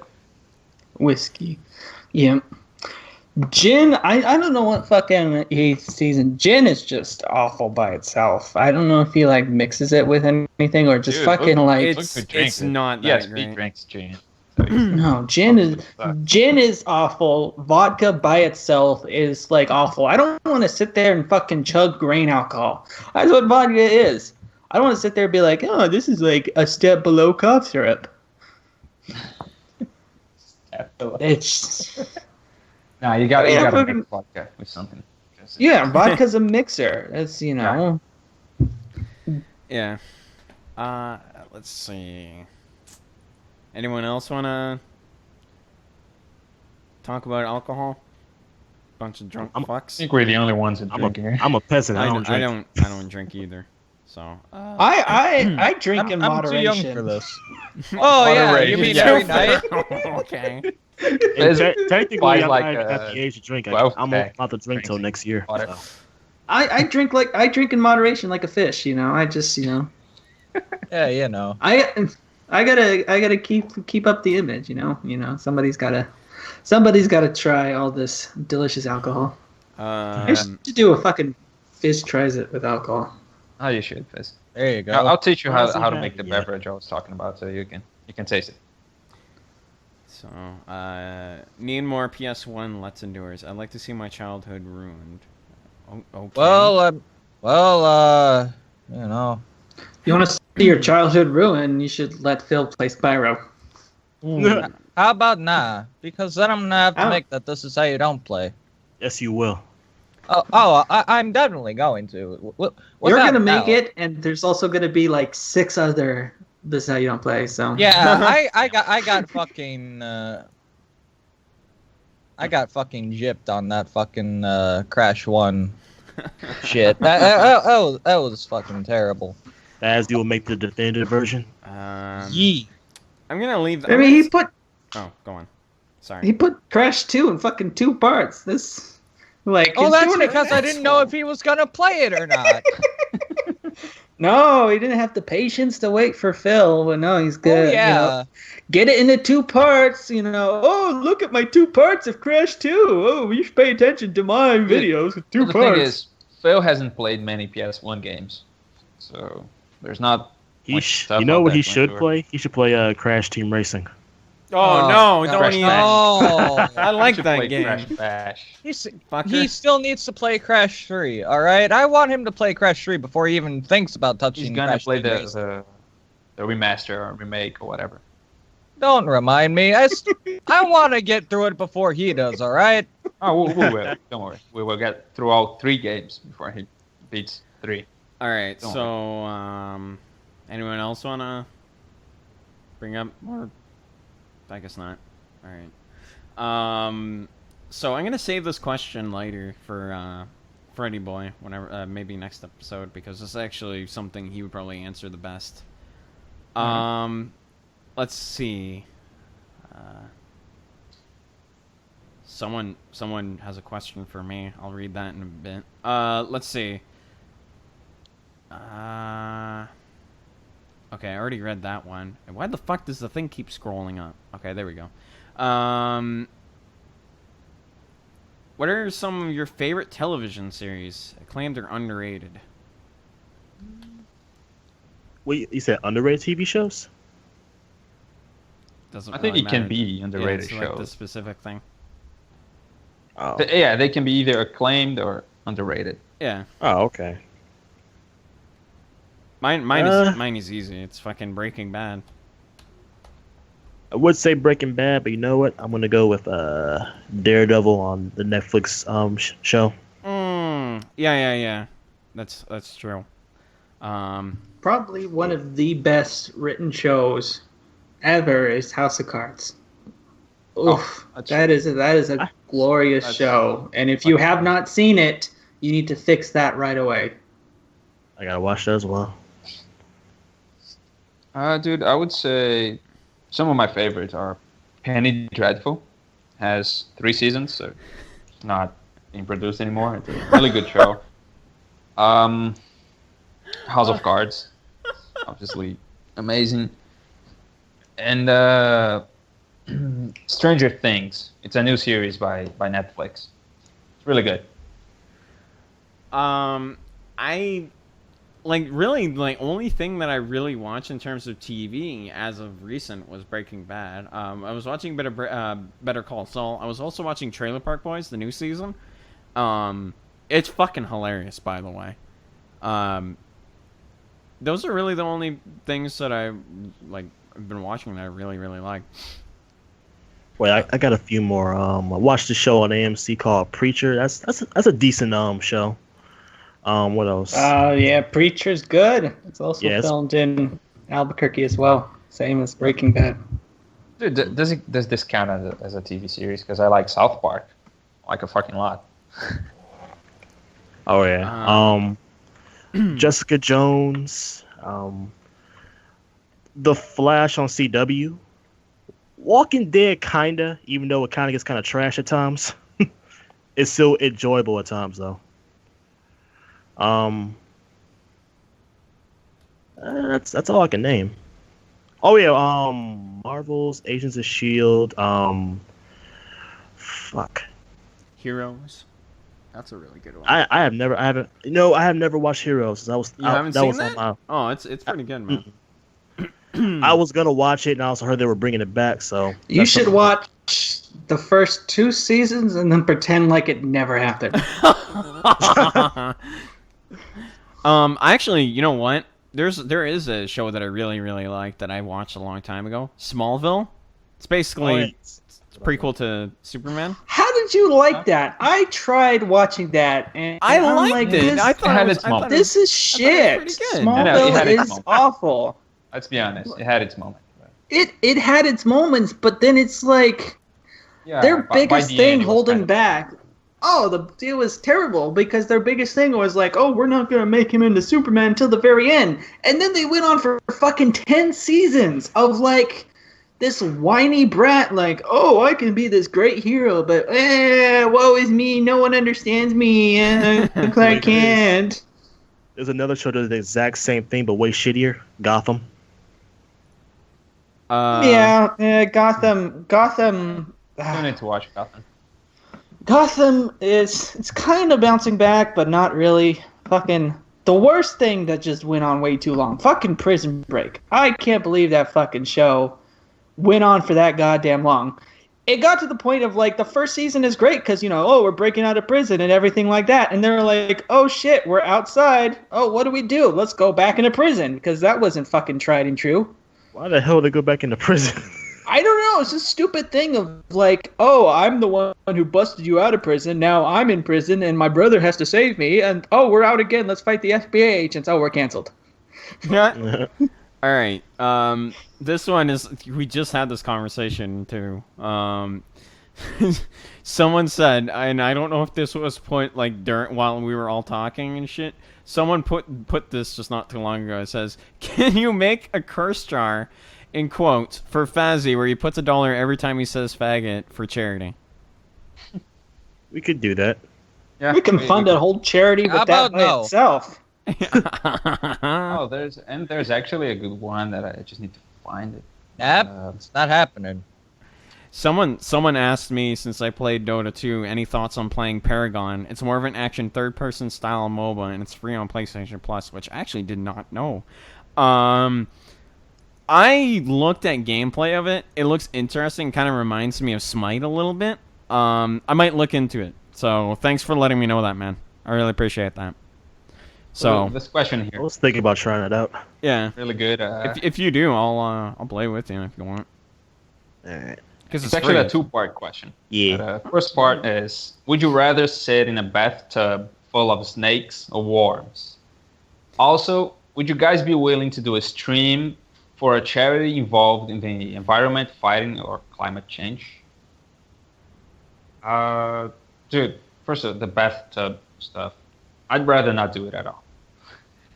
And not even with worms? Not even with worms. I just fucking hate crawling things. If it was for money, I would do it. Sound like some Fear Factor stuff. I'm not doing that shit for the fuck of it. That shit's fucking disgusting, man. But the stream for charity, definitely. I would definitely do that. Yeah. Hell, I would even play Final Fantasy VII in a stream like that. Charity. For the charity, yeah, I would do that. Yep. I think it helps a good cause. We did it with charity water. Why not do it with this one? All right. Anyone else have want to chime in on this, or? Okay, I guess not. All right. Someone brought up the Kick-Ass Torrents thing. I don't know if anyone has had a chance to. We already discussed that. We already did that. Someone brought up the moon landing being a hoax or some shit. Conspiracy theories?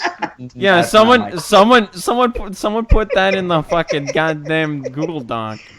I believe the moon landing was a hoax. Have you guys looked into it? Do you believe the whole thing was totally legit? Oh, all right. You find Bigfoot, and then I'll believe the moon landing was a hoax. Seriously, okay. You have every. I'll just say this up front, okay? You, as a person, have every right to believe in whatever you want to. But if you believe that these so-called quote-unquote conspiracy theories are legit, then please, would you take your head out of your own ass and join us in the real world? That's all I have to say to that. Oh, man. All right. Okay, this is another heavy metal gamer thing. I guess we can end this with a bang. Oh, shit. Did you read Hide this? your wives, hide your kids. Did you read and this, get ready. Fancy? Which one was There it? was a time when Loophole would Oh, let... yeah. Oh, you did? Oh, okay. Yeah, I did. Let me... Okay, I didn't know. Let's see. All right, so that does it for the 91st edition of the Sons of Kojima podcast. Mr. Fizz, where can we find you, and what have you been up to? You can find me at Dr. Fizz on anything. Yeah, Dr. Fizz. And I've been up to nothing, so I'm lazy and an asshole, so there you go. Mr. Big Kaz. You can find me on Twitter at Kaz_SOK. And on Twitch at the same handle, Kaz_SOK. I've been doing The Witcher 3 on Death March. I'm going to do it this Saturday at 8 or 9 p.m. Eastern. So Oh, shit. if you want to watch a scrub getting wrecked in the game, that's the place to go. The superior artist, Mr. Torres. You can find me at Twitter at AmazingArts89, and I'm currently working on the Sons of Kojima title card. I want to give it a new update, and I'm taking a little break from the requested drawing just to do this because I want this out of the way. Because I know if I do more requested drawings, I'm probably never going to get to this. I'm just getting it done either way, and yeah. Oh, and hashtag fresh Tusker drawing. Damn right. The streaming extraordinaire, Mr. Bagel. Well, you can find me on YouTube under Moogle Fantasy. You can find me on Twitter under Monk Fantasy. You can find my personal streaming channel under Moogle Master 102, where I stream random games. Maybe I'll stream some League of Legends with friends, and maybe some Overwatch as well. And that's pretty much it. And since Miss Schaden isn't here, you can find her on Twitter at Fraulein Schaden. And that's pretty much it for her. Yeah, because some crazy bitch took her name. And then for Mr. Freddy Boy, you can find him at TIHYDP. There's the acronym for This Is How You Don't Prepare to Sleep in a Podcast. You also can send him all of your Umaru-chan pictures and Persona pictures. He's going to love that. You can also find him on YouTube. Just type in It's Fred Fucks in your handy-dandy search bar. You'll find 2 avatars, one animated, one non-animated. There isn't really much going on with that, so go ahead, check it out if you want. And then you can also find me, Mr. Freddy Fazfuck, at TTSBB1 on Twitter. You can find my Twitch, which is also TTSBB1, and you can find my YouTube, which is Freddy Fazfuck. And then if you want to catch this Brilliance podcast after the fact, YouTube, Sons of Kojima. Mm-hmm. Don't type in SoK because you'll find some weird Japanese stuff, but do type in Sons of Kojima and if you're watching us on YouTube, hitbox.tv/Sons of Kojima. Then there's also the SoundCloud, which is These Sons of Kojima. And is there anything else I forgot to plug? Your mouth? Oh, Yourself? That's coming up here shortly. But thank you, everyone, for watching us, be it live or on the YouTube. It means a whole lot that you'd spend so much time watching a bunch of mentally ill motherfuckers talking about a bunch of random shit. So, that does it. We love you. Go fuck yourselves. Good night. Okay, there, Fred. Good night, everybody. Okay, there, Fred Jr. Goddamn right. Oh, it's no wonder we call him, Fred's son. So. Pretty much. Take care, guys.